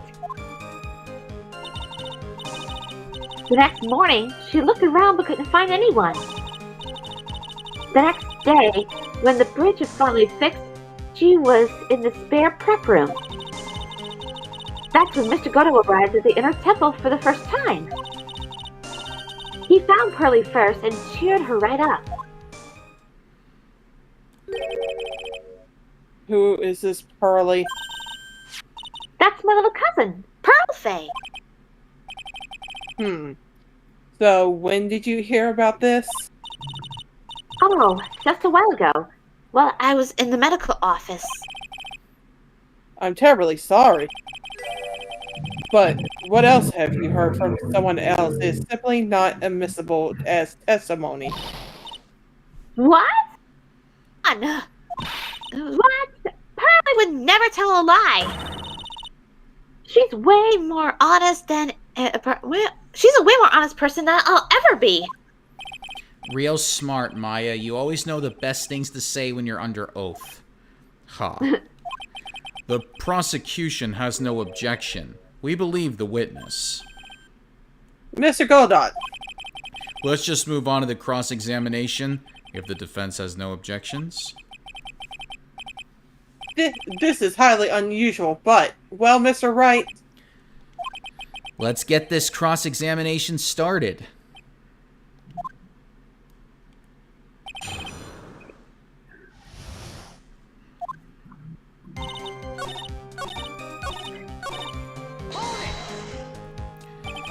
He cheered her up? That's what Pearlie said. She said he was a very nice older gentleman. Thank you for looking after my cousin, Mr. Godo. and here I was thinking you were nothing more than a coffee addict. Huh. Cut it out. You're making me blush. This guy is really beginning to get on my nerves, in more ways than one. The truth is, there aren't that many places to look on the inner temple side. The policemen were all busy going over the garden with fine-tooth combs. So I decided to carry out an investigation in my own way, Godo style. I'm the same way. I like to hand down verdicts in my own way, judge style. Maybe I should ask some questions. Phoenix style. Also Gundam style. That song didn't come out in 2004. I don't give a shit. We're singing it in the future. You said that you conducted an investigation of your own. Did you find anything? It looks like my investigation went about as well as yours, Trite. After all, I did miss the bloody writing on the lantern. Well, I didn't miss it, so speak for yourself, Goggles. The only odd thing I discovered was the beauty in the training hall. Beauty? Misty Faye, naturally. Clad in her stunning Japanese garb surrounded by the hue and aroma of Western tastes. Western taste? Could he find a stranger way to describe gravy? So, from there, you headed for the prep room. Wait a sec. What did Godo say just now? I think I just found his proverbial weak spot. There's only one thing of any importance here. Where was Godo when the murder was taking place? He may have already been at the inner temple when it happened. Otherwise, he couldn't have killed Elise Donum.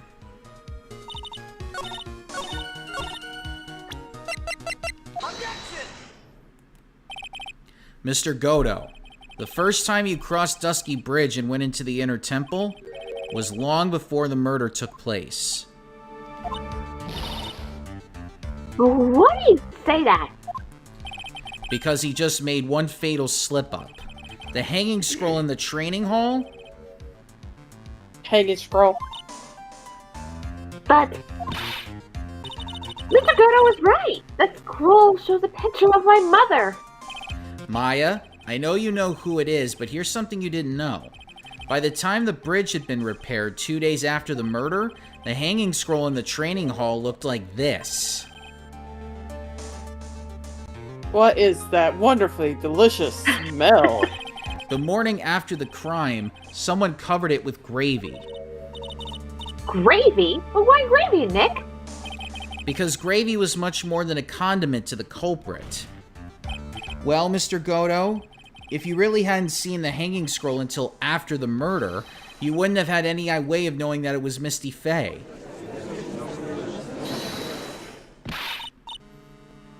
Wait a minute, Nick. Yes? Take another look at the hanging scroll. Look at the top. There's a crest there.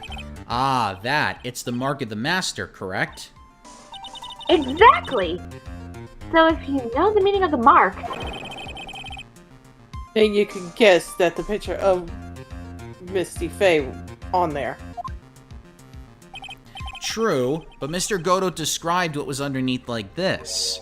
Clad in her stunning Japanese garb surrounded by the hue and aroma of Western tastes. oh, Yes, it's possible that he knew what the crest meant. However, he couldn't have known that she was wearing Japanese clothing. Mr. Goto, on the day of the murder, you were hiding at the Inner Temple long before the crime took place.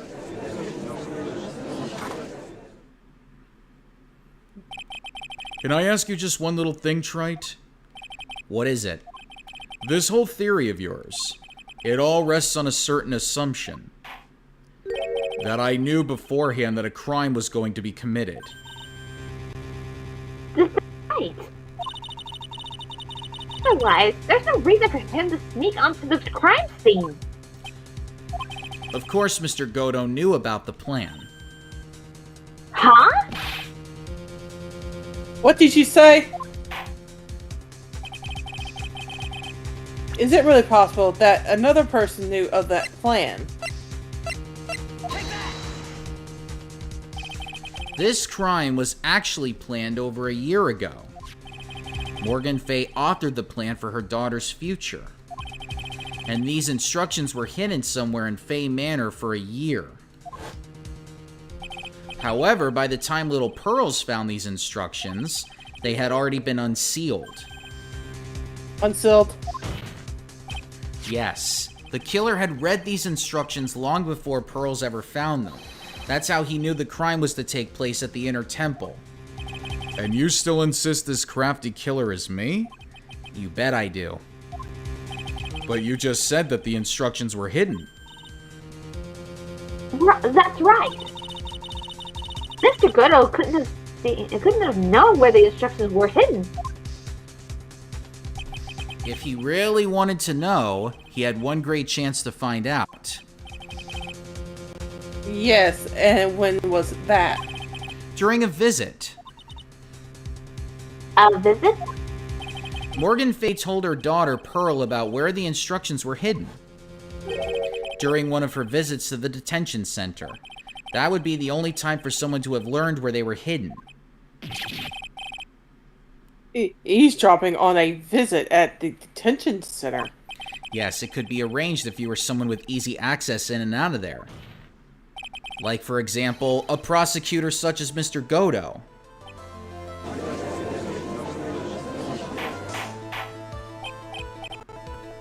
Order, order, order!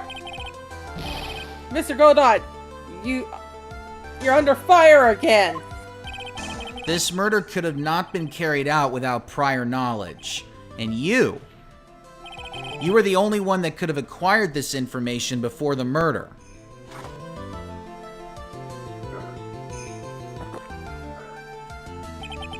Humans are afraid of the dark. And yet, at the same time, we're fascinated and bewitched by it. Maybe that's why humans drink the darkness that is coffee.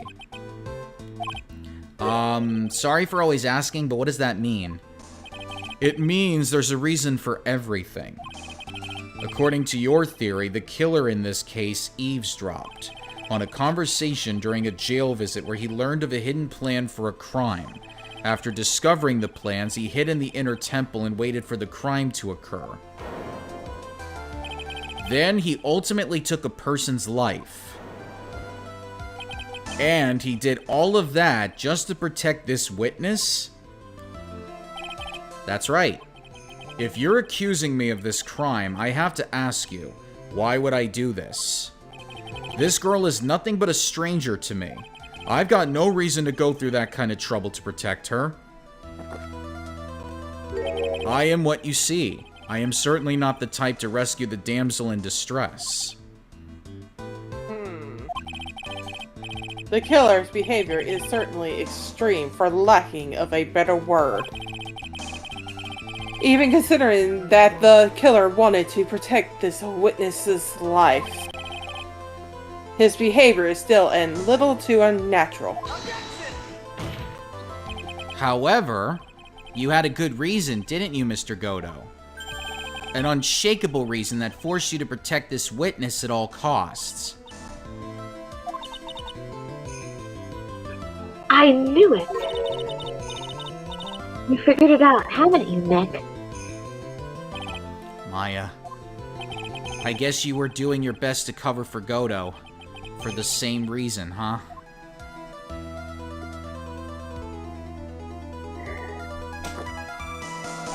Okay, Trite, I'm all ears. Let's hear it. It's very simple. Maya Fey is a lot more than just a stranger to you. Well, what's this? There's one person who lies at the very center of this whole story.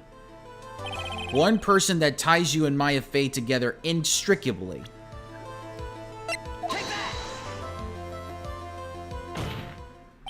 There's a very good reason why Maya Fey's life is so precious to you. After all, she is Mia Fey's only sister. Mia Fey. You once worked alongside her. That was when you were a defense attorney. Well, wait a second here. Mr. Goldeye is a defense attorney? With your Honor's piercing intellect, you must have figured it out by now. The real name of this man who calls himself Godo, his real name is Diego Armando. Isn't that right?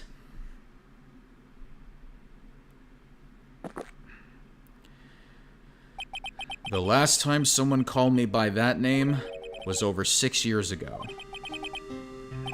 Diego Armando, that name rings a bell. It should, Your Honor. All of this is related to a single case. A case in which a convict named Terry Falls killed himself. Mia Fey's first time in court. The tragic outcome left a deep wound in her heart. She knew that behind it all was a heartless, scheming demoness in disguise. But in the end, Mia couldn't tear off that disguise. However, there was one man who reached out to help her. Diego Armando, a senior defense attorney at the office where Mia worked.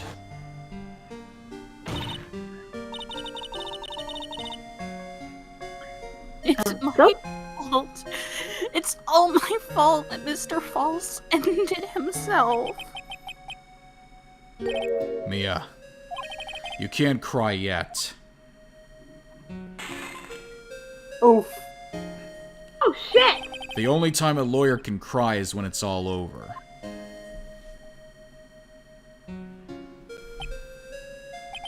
I was moved by her. The way she put all her faith in her clients, that pure sweet heart of hers. That's why I can never forgive Dahlia Hawthorne. Me and I thoroughly investigated that fake kidnapping incident. Then one fateful day, Dahlia wanted to meet with me. It had been 6 months since the trial. We met in the courthouse cafeteria. Ah, I just remembered. 6 years ago, right here in this courthouse, you were poisoned. Even I didn't see it coming. Dahlia Hawthorne slipped some poison into my coffee. Some newspapers at the time called it a murder. But very little information about the case was released to the press. But you weren't dead at all. No official reports ever actually called it a murder. I was just in a deep, deep coma. I see. My body shut down, and my life became nothing but a long, deep sleep. That woman's poison did a real number on my central nervous system. I lost my sight, and all of my hair turned white due to the damage it caused. Can we get off my desk? That's terrible. Apparently, it was a miracle that I ever regained consciousness. 5 years had passed since I drank that poisoned brew. Then one morning, my eyes flew open from the smell of a doctor's cup of coffee. Figures. Figures. For 5 years. You were asleep for 5 years? And the worst possible news was waiting for me. Mia Fey was dead. From the very moment I opened my eyes, I had already lost everything I thought I had. The woman I loved had been murdered. And the woman I loathed had been sentenced to death. The woman you loathed. The woman who had spiked my scalding hot coffee, Dahlia Hawthorne.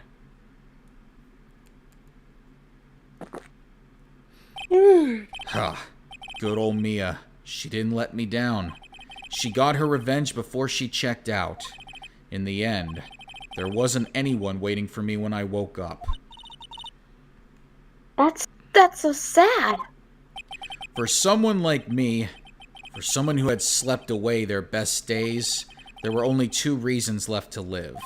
And it was for those 2 reasons that I decided to become a prosecutor. If I may ask, what were your 2 reasons to live?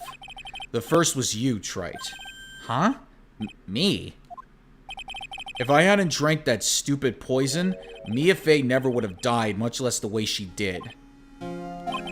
You were the only one who was there to protect her, but you let her die. It was all your fault. It wasn't like that. I wanted to see for myself what kind of a man you really were. So that's why you became a prosecutor. My other reason for living? She goes by the name of Maya Fey. Huh? You mean me? You were the only way I could make up for the sin of not saving Mia. 1 year ago, when the Karain Village incident was resolved, it was obvious that Morgan Fey was planning something. Whatever her evil plan was, I was determined to stop it. My role as a prosecutor put me in the perfect position to do something about her. That's how Stop looking at me, dog. That's how you overheard Pearls' visit with Morgan at the detention center.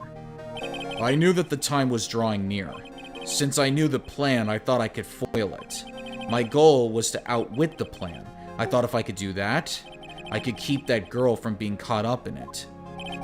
That makes sense.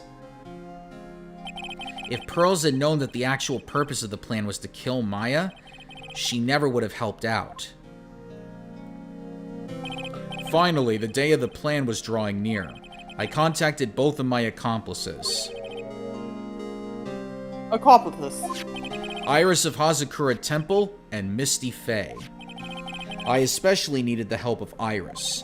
She was to take the fall in my backup plan in case we couldn't control Pearl Fey.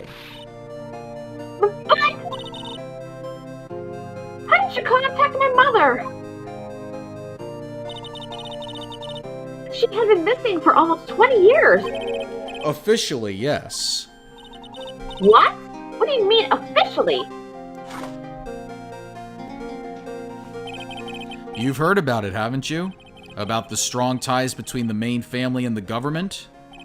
Now that you mention it, Bikini did say something to that effect. She said that the Master of Karain had great authority. Even without her official position, Misty Fey still wielded great influence. The police had been keeping an eye on her movements all this time.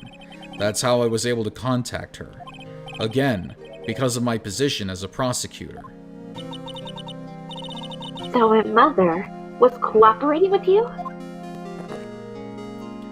Don't ever forget, no matter how far away from you she was, she never stopped thinking about you. She was always?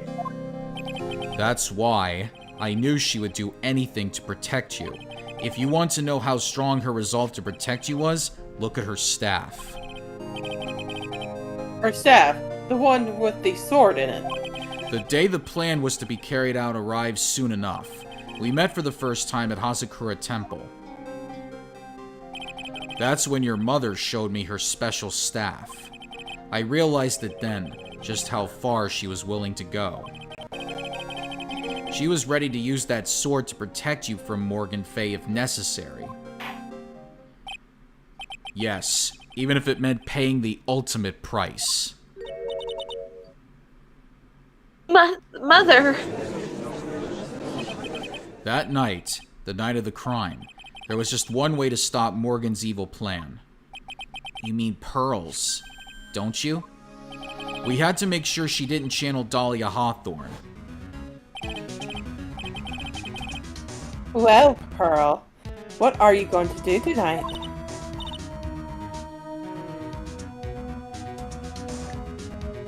Self! Oh, she's really pondering over what she wants to do. Is this thing on? Yeah. Yes? Alright. Well,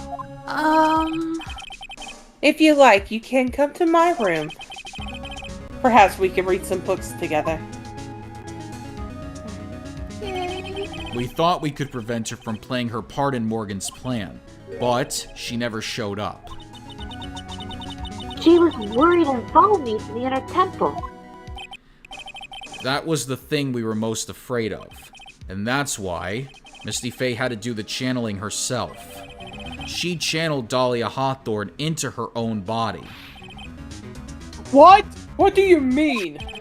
If she channeled the spirit first, then Pearls wouldn't be able to do it herself.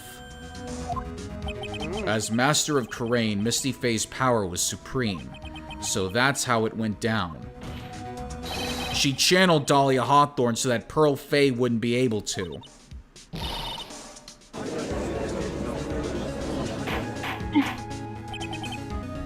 What?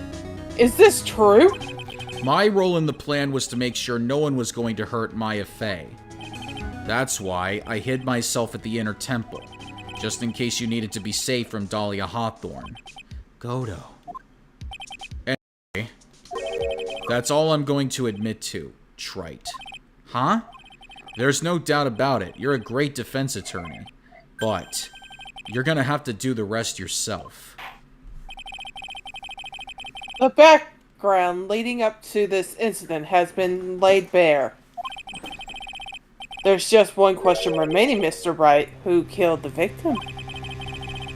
There's only two possible suspects right now. Maya Faye.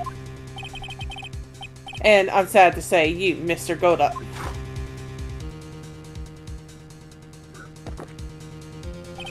Well, Trite, if you're the real deal, then finish this thing once and for all. Show us beyond a shadow of a doubt that you can finish this on your own. No, Nick, please don't. Maya. I heard the whole thing. From my sister in the medical office. That's why I have to protect Mr. Godo. You... I can't do it. I can't testify against him. After all, he's the man who put his life on the line to protect me, and me too! Maya, I know that. Nick! But even so, it doesn't absolve him of his crime. Please, Maya, testify. Miss Faye, your testimony, please. This is the final testimony. Da-da-da-da. Don't bother trying to hide anything, cause I'll know.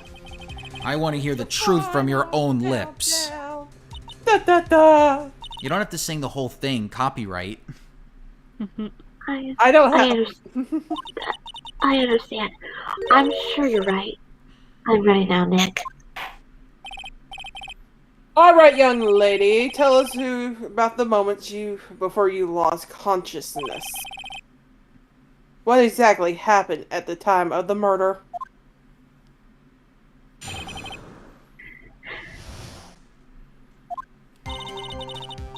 Just before it happened, I think I saw some red lights.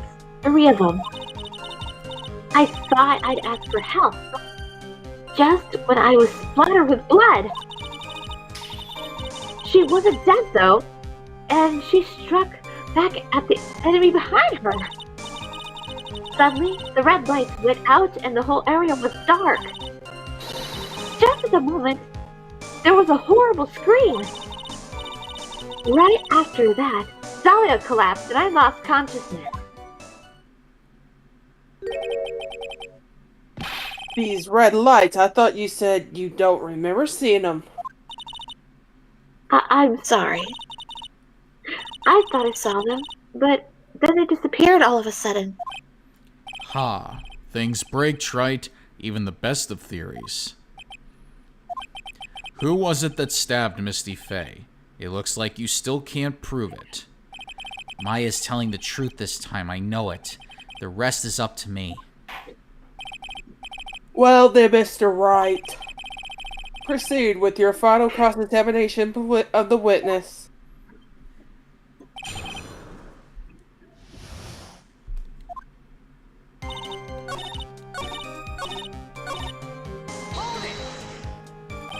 What do you mean by just at that moment? Do you mean the moment when the red lights went out? Yes, that's right. The scream that you heard then, was it Dahlia Hawthorne? I don't think so. I'm pretty sure it was a man's voice. Whoa, whoa, whoa, whoa, what? So then, the scream came from the killer? That's gotta be it.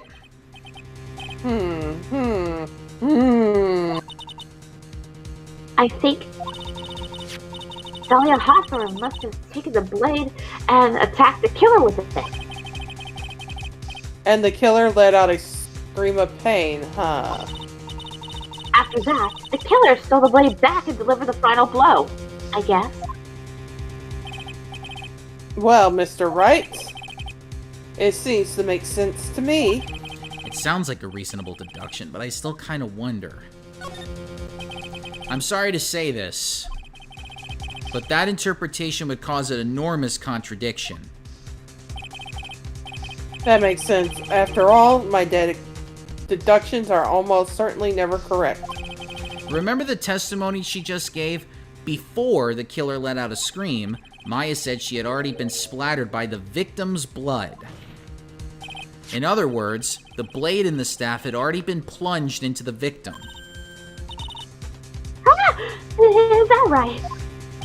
She couldn't have struck back with a sword that was already stuck in her body. The weapon that caused the killer to let out a scream must have been something other than the staff. If you're so sure about that, then don't keep us waiting any longer, Trite. There's only one thing I can think of that could have been used as the weapon here. If Dahlia Hawthorne had already been stabbed in the back by the staff, what could she have used to strike back at the killer?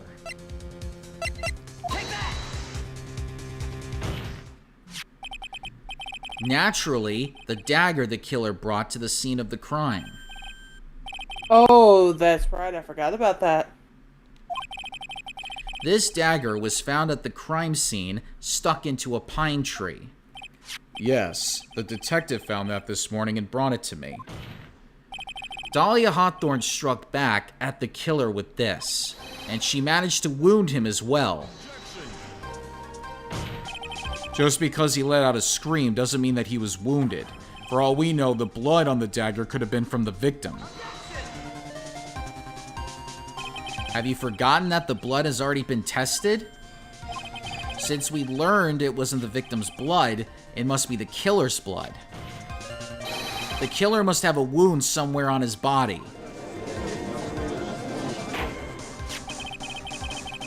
So you're saying the blood on this dagger belongs to the killer? Exactly. A DNA analysis of the blood would prove it beyond a shadow of a doubt. And yes, Mr. Godo, it would prove that it's your blood. Nice theory, Trite.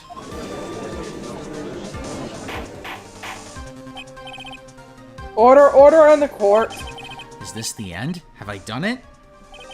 Even he won't be able to change the results of a scientific test. Ha. Let me ask you something, Trite.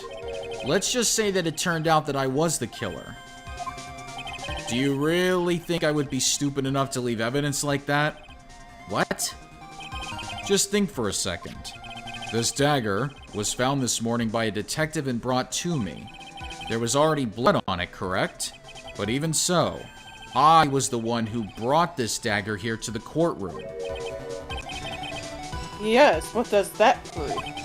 Well, if I really were the killer, I could have washed the blade off and then planted another person's blood on it. It can't be! In any case, there's one thing I can guarantee, Trite. That blood, it doesn't belong to me. Not a chance. What? In any event, it seems to be established that the killer was wounded. Alright then, witness, continue your testimony. Wait a minute! What's the problem? I know I probably shouldn't say this, but there's a big contradiction in Nick's explanation. Maya? This dagger, he said that it wounded the killer.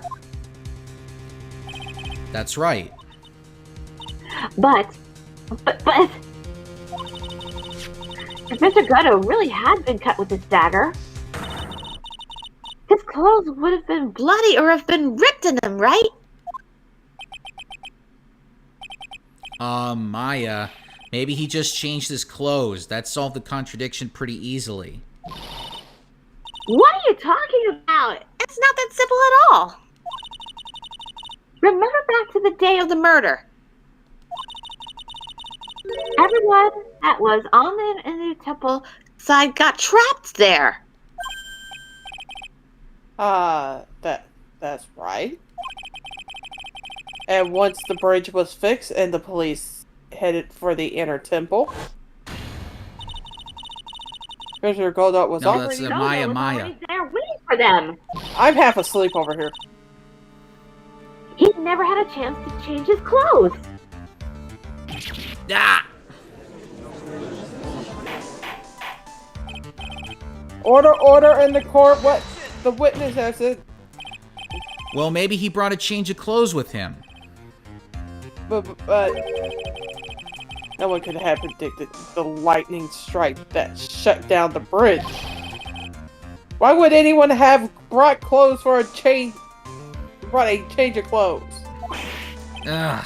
Did the judge take smart pills during the last recess? Well then, maybe the killer took off his clothes before he committed the murder. That way he couldn't get any blood on them. What the fuck? Are you saying that I was bare naked in the snow? That's impossible, Trite. You know how cold it gets up there late at night. And by the way, there is no Godo after dark, so don't even ask.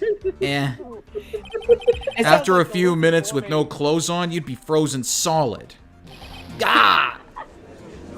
And get that dirty and get those dirty thoughts out of your mind, Trite. The last person I need for me to be thinking about sexually is you. I know all about you and Baby getting married. It's a good thing he got divorced from you, because even Baby realized that you're just a toddler compared to him. They're using the Lizzie Borden thing, talking about, like, her murdering her mother without any clothes on and shit. Well, that wasn't in mountain snow, okay? Ah. So that's all you've got? I knew you weren't tough enough to finish this. Ugh. Right now, if Mia Fey were here, she would have closed the book on this case already. If Mia Fey were here. So come on, Trite, can you do it or not? How about it, Mr. Wright? You accuse Mr. Gold of being the killer. But can you prove it? Have you even got one piece of evidence? The question isn't whether I can prove it or not. The fact is I have to prove it. That's the only choice I have. I was taught that it's one of the rules of being a lawyer.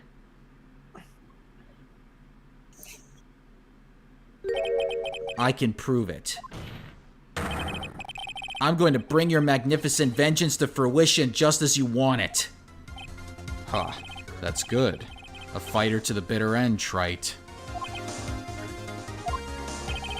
Since there's just one piece of evidence that could prove your point, why don't we go for the unlimited penalty? Are you trying to pressure me, Mr. Godo? Because it doesn't matter to me. I've got the one piece of evidence I need. Give me a break. You've got nothing, Trite. So what do I do at a time like this? It's simple. I've got to think outside the box and approach this from a different angle.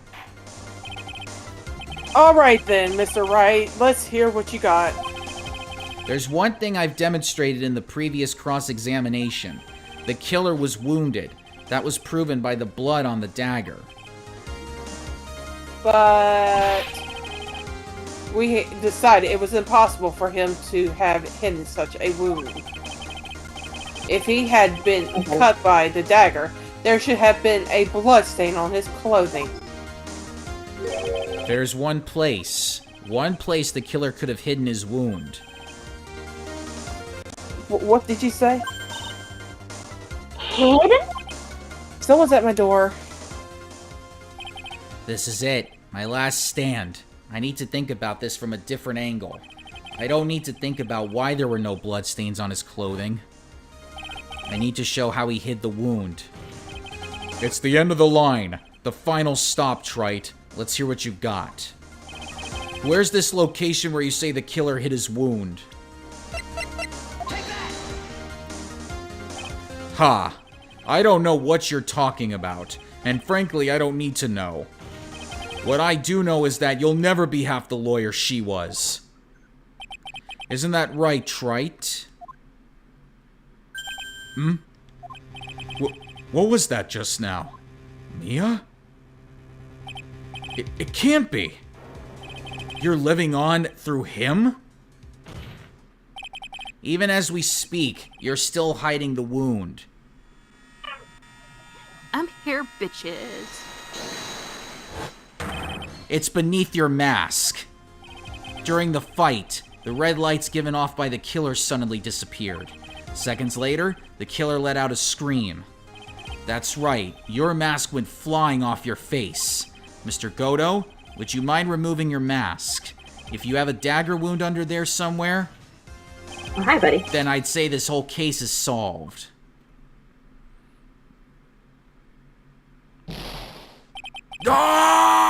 Ah! He fucking exploded.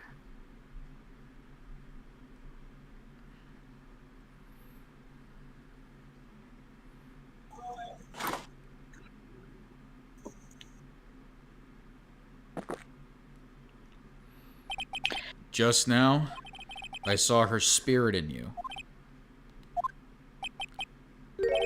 I never liked you. 6 years ago, you helped the woman who put me to sleep by hiding her bottle of poison. And then, while I was sleeping, you let Mia die. But you didn't care. You just kept living your pathetic, happy-go-lucky life. You even had the nerve to follow in her footsteps as a lawyer. I could never forgive you. That's what I thought. Mr. Godo. But I was wrong about you. I knew it from the very beginning. The truth is, the only person I could never find it in my heart to forgive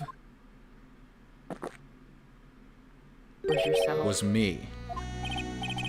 Okay, what was the weapon? What was the evidence I missed? Well, the cut is under his mask. Oh. You, yourself. I was the one that failed to protect Mia. Me and no one else. I tried to avert my eyes from the truth, to escape from the harshness of reality. I just couldn't face Mia's death hang on, so I ran. I hid behind a mask. I threw away my true name. I couldn't even deal with being a defense attorney anymore, so I quit. But you saved Maya! Yeah, that was my plan. Up until just now, anyway. What do you mean? Are you listening, Maya? If I had really wanted to save you, then there's one person that I should have gone and talked to right away. Who would that be? Are you talking about Nick?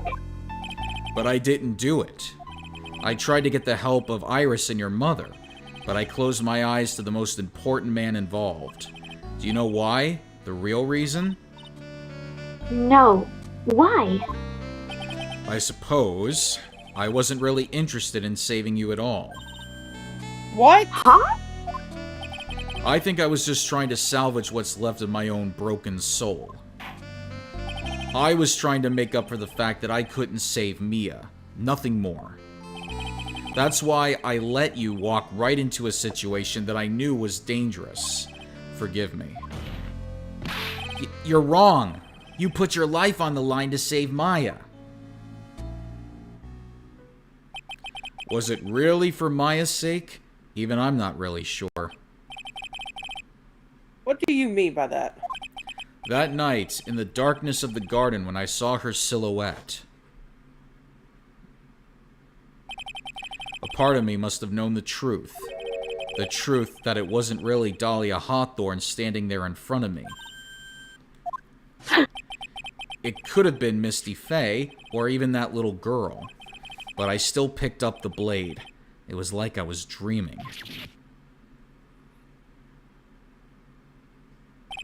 I'm not sure exactly what was going on in my mind at that point. Was I really motivated by the pure desire to protect Maya Fey? Or was it something else? Was it my hatred for a woman who had stolen everything from me 6 years earlier? Could it have been simply a desire for revenge? And now, I don't know anything anymore. I did learn something today, however. I finally realized that I was the arrogant one. I was just chasing an illusion, a fantasy. The stupid fantasy of defeating you in the courtroom. You were the one who made me realize my folly. You never ran away from me as death. Instead, you picked up where she left off as a true defender of the people. In that one moment, I understood everything. Mr. Godo.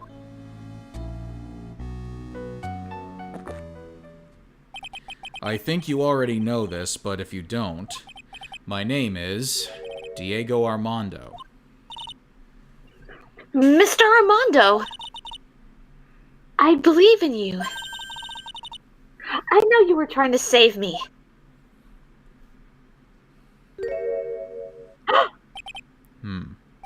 Thanks. Your wound! It's bleeding!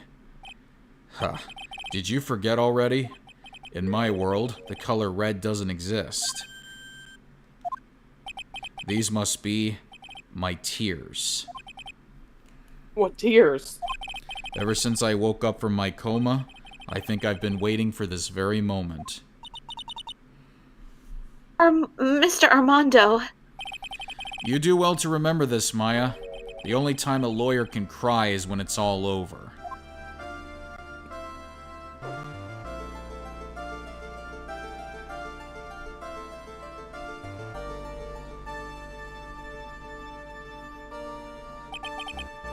This time, it's really all over, isn't it?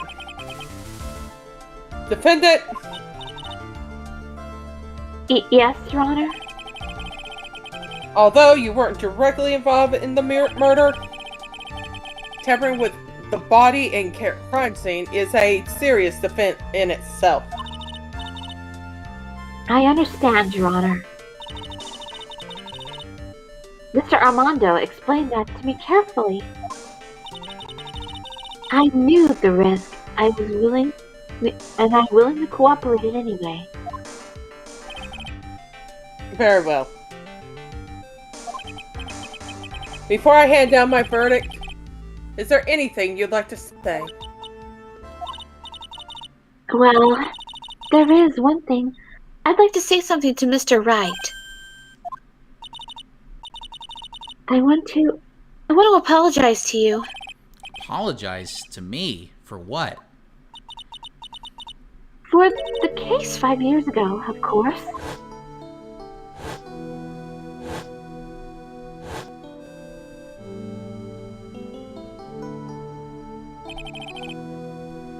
I just remembered. Weren't you poisoned by your own lover? Not exactly, but yeah, something like that. Even now, 5 years later, I can hardly believe it. She was going to do it. She was planning to kill me. It's not all that surprising. The two of you hardly knew each other. Huh? What do you mean? You and my sister. You only met twice. Huh? we only met twice. The first time you met was on that fateful day. The day she poisoned Mr. Armando in the cafeteria of this very courthouse. The next time you met was 8 months later. You met her on the day that she stole your cold medicine. And Doug Swallow was killed. No way. It can't be true. I mean, during our whole relationship, we were... For those 8 months, the woman that you thought was Dahlia Hawthorne wasn't actually my sister. Huh? It wasn't Dahlia. I hope one day you can forgive me, Beanie. You mean... That's right. I lied to you for 8 months.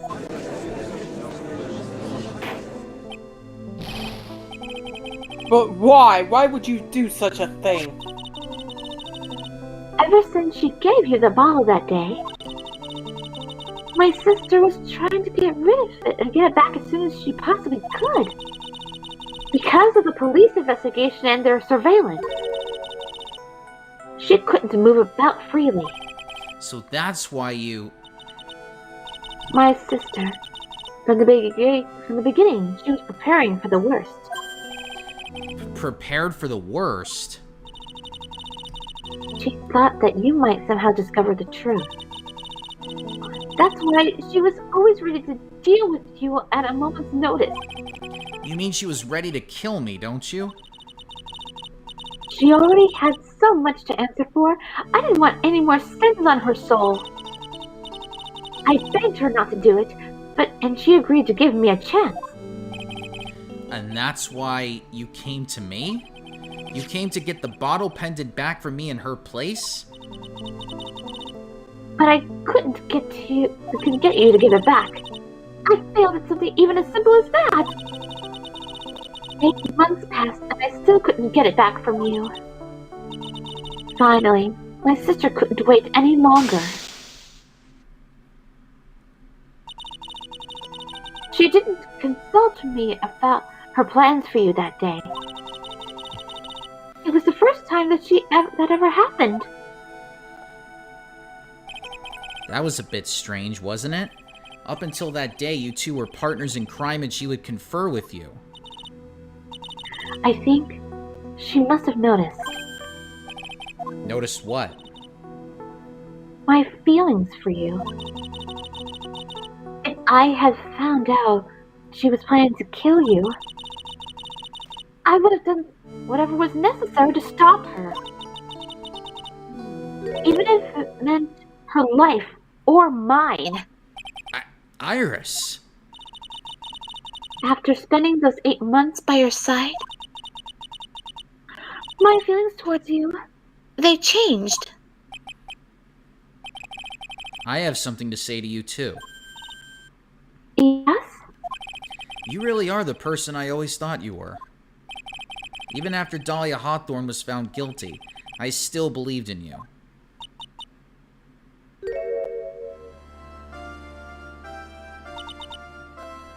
Thank you.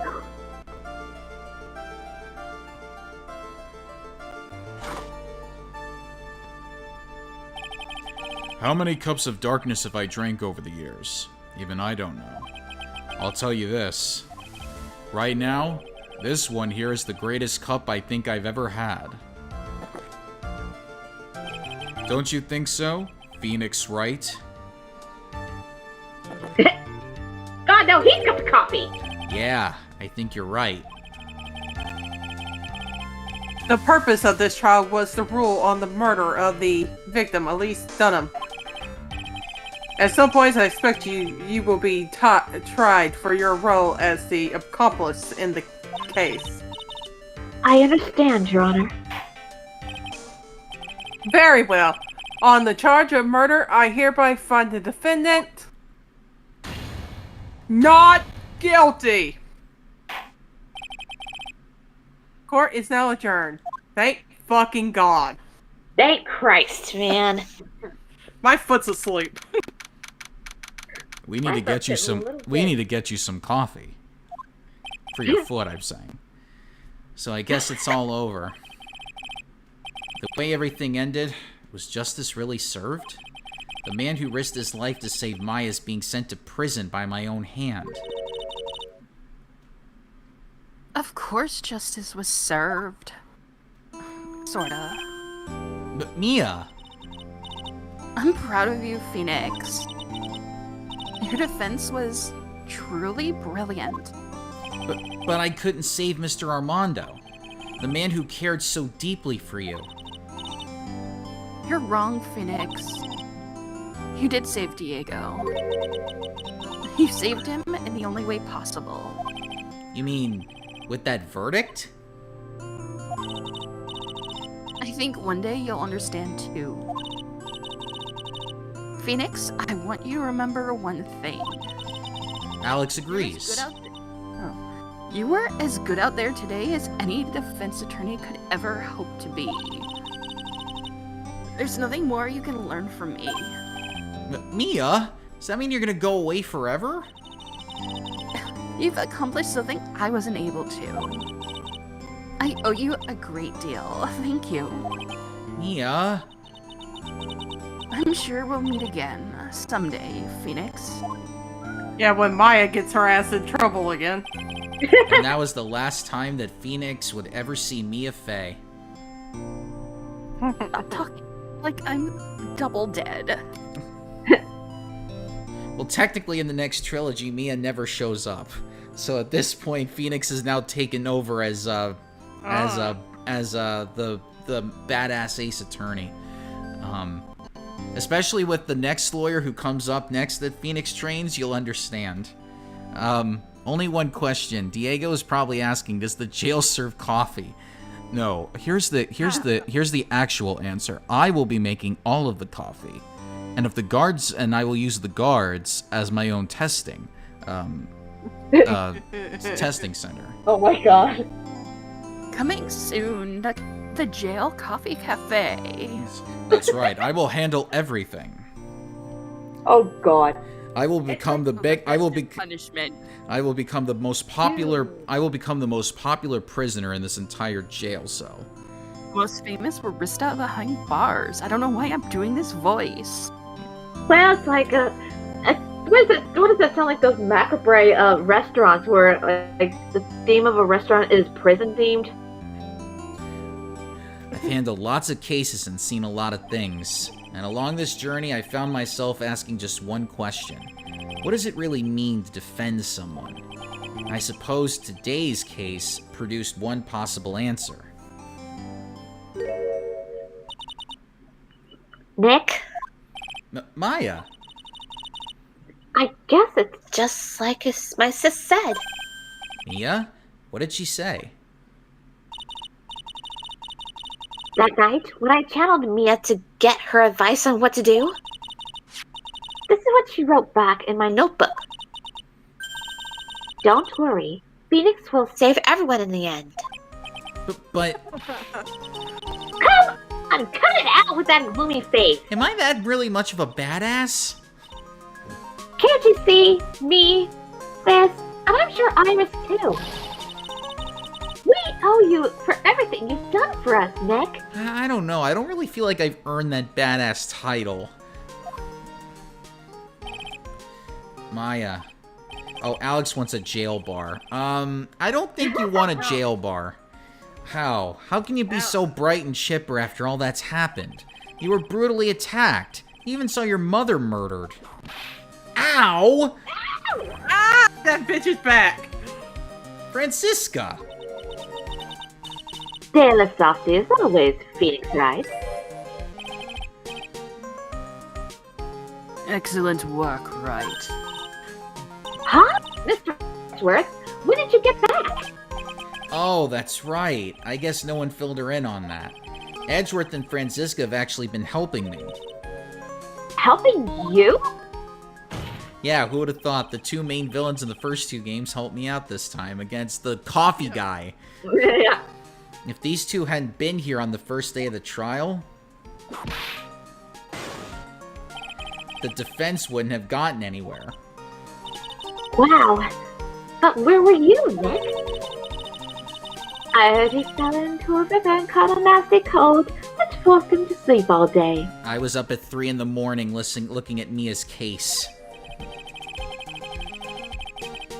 Yes, he laid in bed shivering from his fever, with Iris's hood pulled over his head. Why are you making fun of me? I have to deal with one ex, now I gotta deal with another. Oh, ouch! Talk about embarrassing, Nick. You definitely need more training. Anyway, thank you, Mr. Edgeworth. And to you, Francisca? I don't suppose Oh no. there's room for me in this group hug, is there? Get away, Larry. Oh, Larry! Fuck no. What's with the longer than usual face? I realized something when I was reborn. I realized that Larry was never of any use to anyone, not even once! That's not true. Right, Nick? Oh, What? You're asking me? Well, Nick, is it true? I've got a place in this world, right? Huh? Oh, Yeah, it's Pearl's babysitter. yeah, of course. I wouldn't let him babysit a pet rock, dude. I No. knew everyone would be better off if I were gone for good. No, Bye, Larry. oh yeah, those portraits you painted, they were really good. Isn't that right, Edgeworth? eh. What? Me? You're gonna Why are throw you me making one that hell of a face? butt. Edgy, why are you making that face?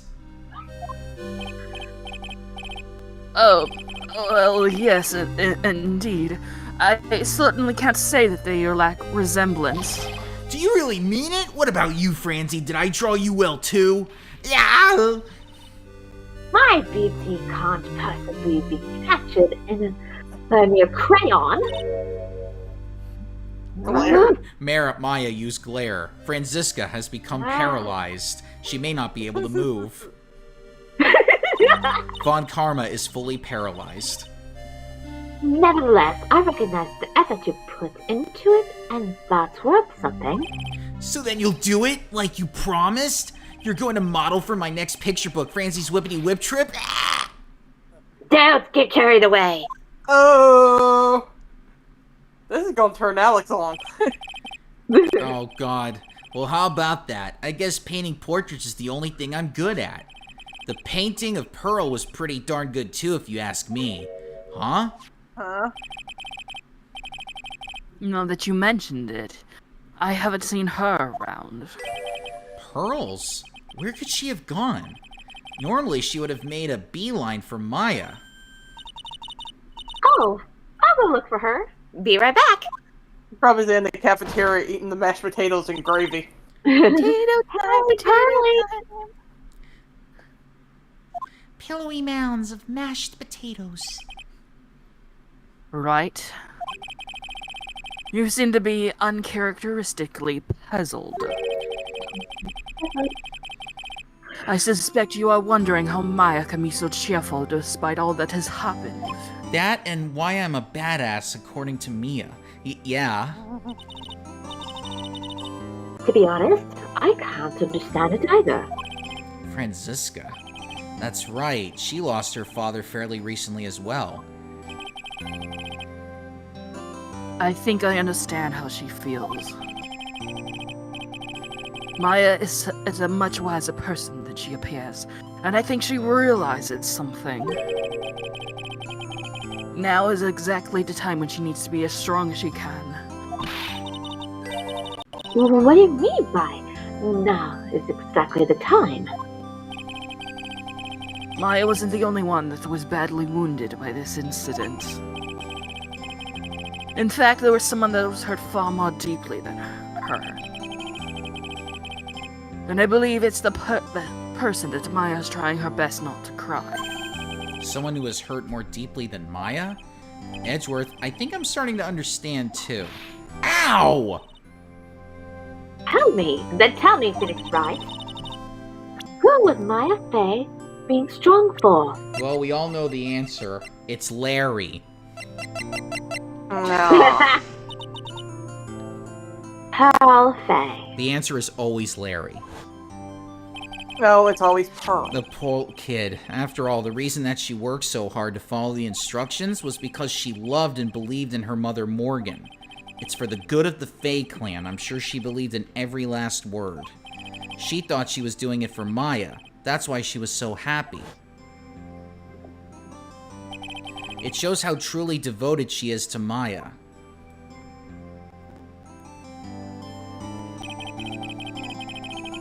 But it's a cruel irony that it was her exuberance that led to this tragedy. Maya Fey's mother was killed, and Maya herself was put into the deepest peril imaginable. And that's exactly why Maya's putting on a brave face. She's doing it for Pearl's sake, until she can see her smile again. Hello! So this is where you all were. Wow, looks like we've got quite the bunch here today. Oh, what was that for, sir? Sorry about that, Scruffy. My witch seems to have a mind of its own. What's up, Detective Gumshoe? Oh, you know, this and that. Anyway, congrats on your win. Let's go out tonight, pal. Dinner's on me. My salary's just sorta kinda gone down by a teeny weeny bit, but it's alright. I made reservations at a first-class fresh restaurant tonight. Ah! Pretty good work, Scruffy. What was your reward? Detective Gumshoe, you said a first-class French restaurant. You don't mean Tribulations? Where else? I knew it. We're doomed. Oh la la, we're back! No! Prepare for the Jean Armstrong special. I'll just have a glass of water, please. Come on, let's go, everyone. Can't keep Maggie waiting, pal. Hey, you, crybaby. You're invited too. Oh, forget about me. Pearl and I will be at the loser shack eating potatoes. You know, Maya's taking an awfully long time to get back. She's still out looking for pearls. Oh, Maya, what's wrong? Two-Tone dearly laughed at that Jean Armstrong thing. What do I do? Pearly, I can't find her anywhere! Huh? I'll bet she just went back home. That's all. I thought so too. So I called the village. But no one has heard from her. This has never happened before! As I figured, she has been badly hurt for this incident. She feels responsible. Edgeworth. Go ahead. I didn't know you could mind read Maya. Oops. At least I'm safe inside my mind. Ah! At least I'm safe.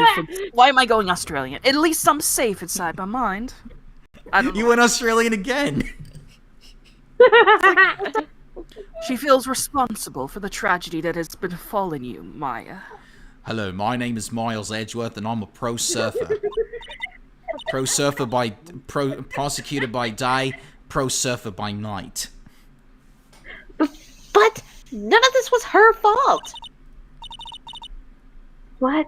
What should I do? Detective Gumshoe. Yeah, what is it, pal? Could you guys go on ahead? But what about you? Maya and I will join you guys once we find pearls. Nick. Don't worry about us, Detective Gumshoe. We may be a little late, but we'll definitely be there. We have a lot of celebrating to do tonight, and I wouldn't miss it for the world. Yeah, but you're the... Ah! Very well, Phoenix Wright. We'll go on ahead. You don't keep us waiting, right? We won't. But where should we look? Where could Pearly have gone? Let's go, Maya. There's only one place I could think of that pearls might have gone to.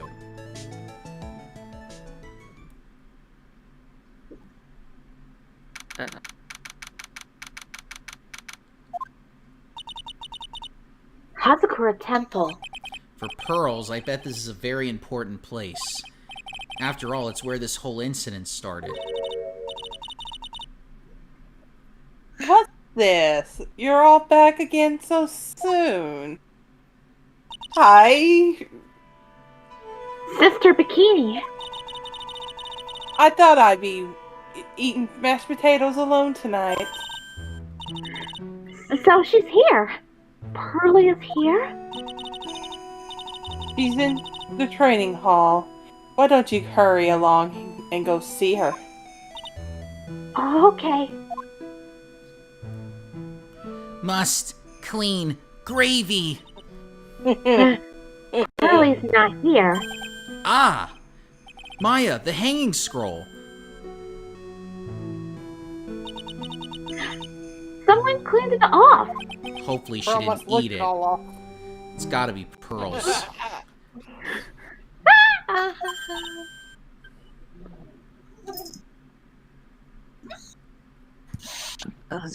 Mystic Maya!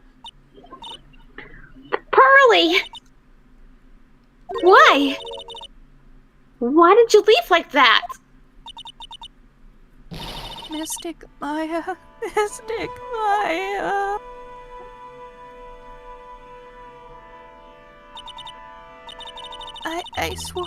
I swore that I would never trouble the two of you ever again. Aw. Because it's all my fault that Mystic Maya's mother. That's why you came here? It's the least I could do to pray for your happiness. Aww. You don't have to do that, Pearly. It wasn't your fault. You didn't do anything wrong. Of course, I'm sad that my mother is gone. But how do I say this? I'm still happy. Your delight is to make me feel better. No, really, it's true. The only reason I'm still here is thanks to everyone who was there for me. My sis, my mother, Mr. Armando, Nick, and you. If even one of you weren't there, I'm sure I wouldn't still be alive right now. That's why I have to be strong. For all the people that were there for me when I needed them. That's all I can really do. Maya? I'm impressed. You truly are the daughter of Misty. The chosen one. Sister Bikini. Your mother, Mystic Misty, was a strong woman indeed. I want to tell you what she said to me that night. After dishonoring the good name of Korean, I don't have the right to face my daughter. But still, Maya's always in my thoughts. It's true. She will always be with me until the day I die. Your spirit was with her. That's why your mother was so strong. Even at the end, I'm sure she had no regrets. She'll always be with me until the day I die, huh? There's a rule or something all masters are to follow, isn't there? To never take the charm off until the day you die. The Master's Talisman. We are now going to crown Maya. Yeah. The thing that Misty kept by her heart and would never take off. It wasn't the container that was important. Rather, it was the contents. That's... A photo? Ah! Mother! It's only natural for living creatures to fight to protect their own lives. But what makes us human is that we fight for others. But who do you fight for? How hard must you fight? That's the true measure of what human life is worth. We defense attorneys are warriors who are constantly challenged by that question. Oh, god damn it. That thing is broken how many times now? So even when the battle is over, and the bonds that connect us are severed, we always return, time and time again. Mia, Maya, Pearls, Mr. Armando, and Maya's mother, too. I learned that from all of them. That damn poor pot. Been through broken 3 times now. That Damn we it. know of. Yeah. And Ami's like, really? I'm not going back in that thing. That thing's a death trap. And I'm already dead. But her spirit flew out. And her ashes. Well, shall we get going? Everyone is waiting. Ah, This is a day to remember. A day when a lot of things were finally put to rest. I think we should celebrate what we've overcome today. but I still can't. Oh, go on, sweetie. You can come back for training anytime. Okay. Alright. I'm going to make a brand new start, too. Sister Bikini, I'll be here for more training, I promise. I know, and I won't go easy on you just because you're the future master. I'll make sure to prepare reservations for 3 for when you come back. Oh, yeah. We're going to have a great feast today, Pearly. You know why? Because training is a battle of endurance. Okay. I'll eat lots and lots and lots of food tonight. You don't want to eat the food we're about to go through. You know, there's one thing I don't get and probably don't want to, but What is it, Nick? reservations for training is fine and all, but why for 3? Come on, what do you think? You're one of us, Nick. Next time, you could train alongside us. Huh? I'll be waiting for you, spiky hair boy. Sister Bikini will take special care of you. It'll be great, Nick. We're gonna do the special course, naturally.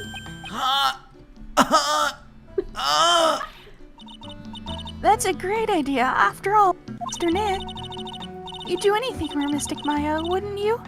Even walk on hot coals, right? We have a nice big meal before we come next time. Right, Nick? You know, I was wondering if I could say just one little thing. Sure. Of course you can. My God, shut up, Nick. We all want to go. Can't wait to hear it. I'm getting goosebumps too. Well then, here goes nothing. Objection.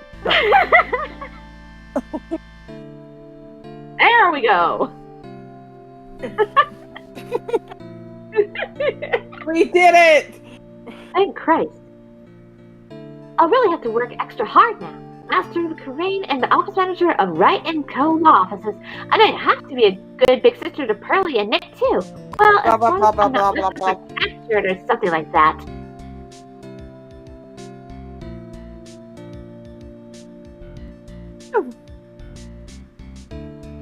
That was a good show, Alex said. So it's true. Mr. Nick really is Mystic Bias and Shining. He went through with the course. Oh, come on, I can't read. Actually, after his electric also course here too. I think I'll surprise the 2 of them by making them a secret reservation. Yep, it's all No auto-scrolled. Can't more. stop it. No more! No more!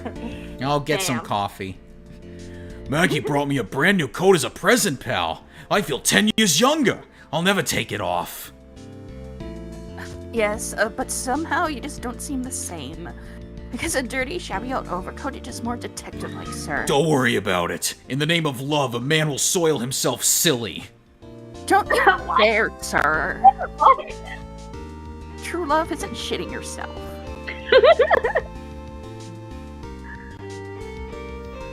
Mr. Wright, I am once again in your debt. Thanks to you, the Church of the Corinne exhibit was a great success. I even got to see Miss Von Carl, who I hadn't seen for almost a year. She taught me how to use a whip, and said that I must show you what I've learned. No. Wait, whoa. Adrian Andrews is gonna whip Phoenix around? People ship her and ship her and Miss Von Karma. Yes, I know that. Desi and I started a company called Mass to Mass Consulting. We're dedicating to stopping the evil. Our motto is cut it out, please! Well, we also sell plans to the criminals as a kind of side business. I wonder if that's okay. Sometimes I think maybe we're the worst criminals. Okay, cinema buns.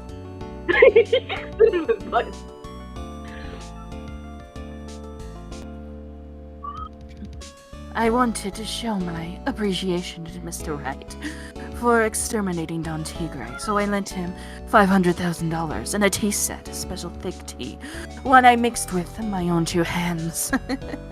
I bet he's drinking it right now, when through compromise. Yeah, that $500,000 went to a new house. Damn! I'm not buying a car because I still ride my bike everywhere. No. I'm just stolen in the way. Wrinkly, grumpy clown nose waste of flesh. At least that's what I thought. But my grandkids had a birthday party for me the other day. Talk about embarrassing. 69 years old and I cried like a baby with a dirty diaper. Thank you, Joey. I didn't want to do the voice.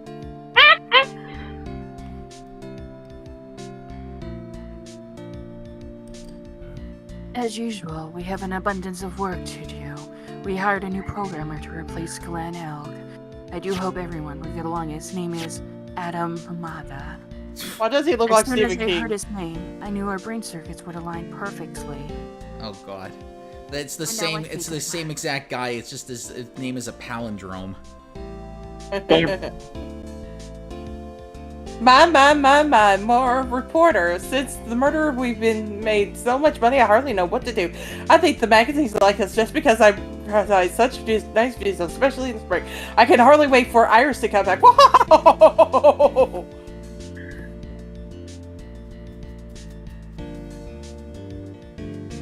Jimmy, so much that even the stray cats that guard the place are getting extra special food. Hi, Doug! You're such a respectful man, Phoenix. It was very sweet of you and everyone else to come and visit me here the other day. Of course, I was happy that you instantly had your eyes on me, but I feel kind of bad for the little one that slapped me so hard you got a nosebleed. Jesus Christ. Other women, Mr. Nick, you're so mean. I'll never forgive you. Bro, this kicked his ass! While visiting Iris! And of course, there I am. Don't know why I'm doing this voice. And here I am.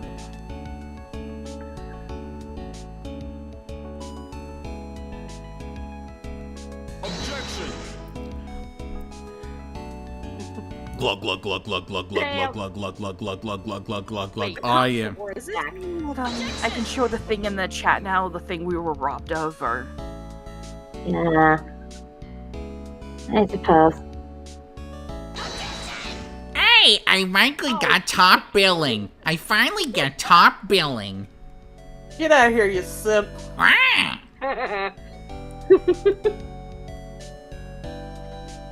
Oh no. Oh no, not Watch this. I'm back from a long and tiring vacation and no one is here to greet me? I guess while I was gone, my little whippersnapper buddy quit and now I've got no one. And what kind of lonely, crazy security room is this supposed to be anyway?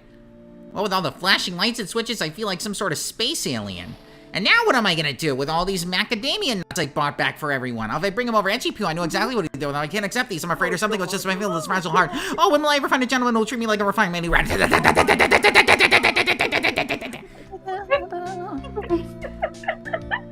I'm so glad I didn't do her voice.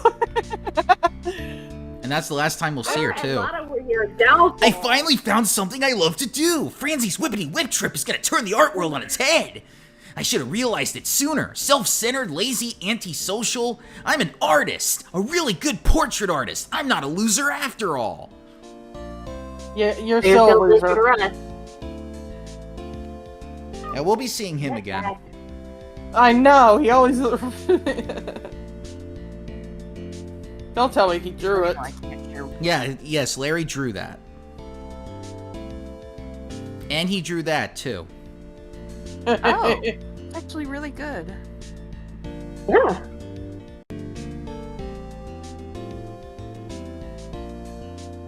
All from memory, too. And there we go. And- That's the end of Ace Attorney Trials and Tribulations and the end of the first Phoenix Wright trilogy. God, my voice is still kind of worn out from when I was doing the exorcism part. Like, goddamn. Well, next week we start Danganronpa 3! V3! That's what it's called. And Monokuma comes back. All ready to go with a brand new cast of characters and a surprise. But I won't tell you what that surprise is until the game starts. Perfectly right before Halloween, we got Monokuma back. Perfect timing. All right, everybody. Good night. It's been wonderful having this Ace Attorney session. We'll be back next week with Danganronpa V3.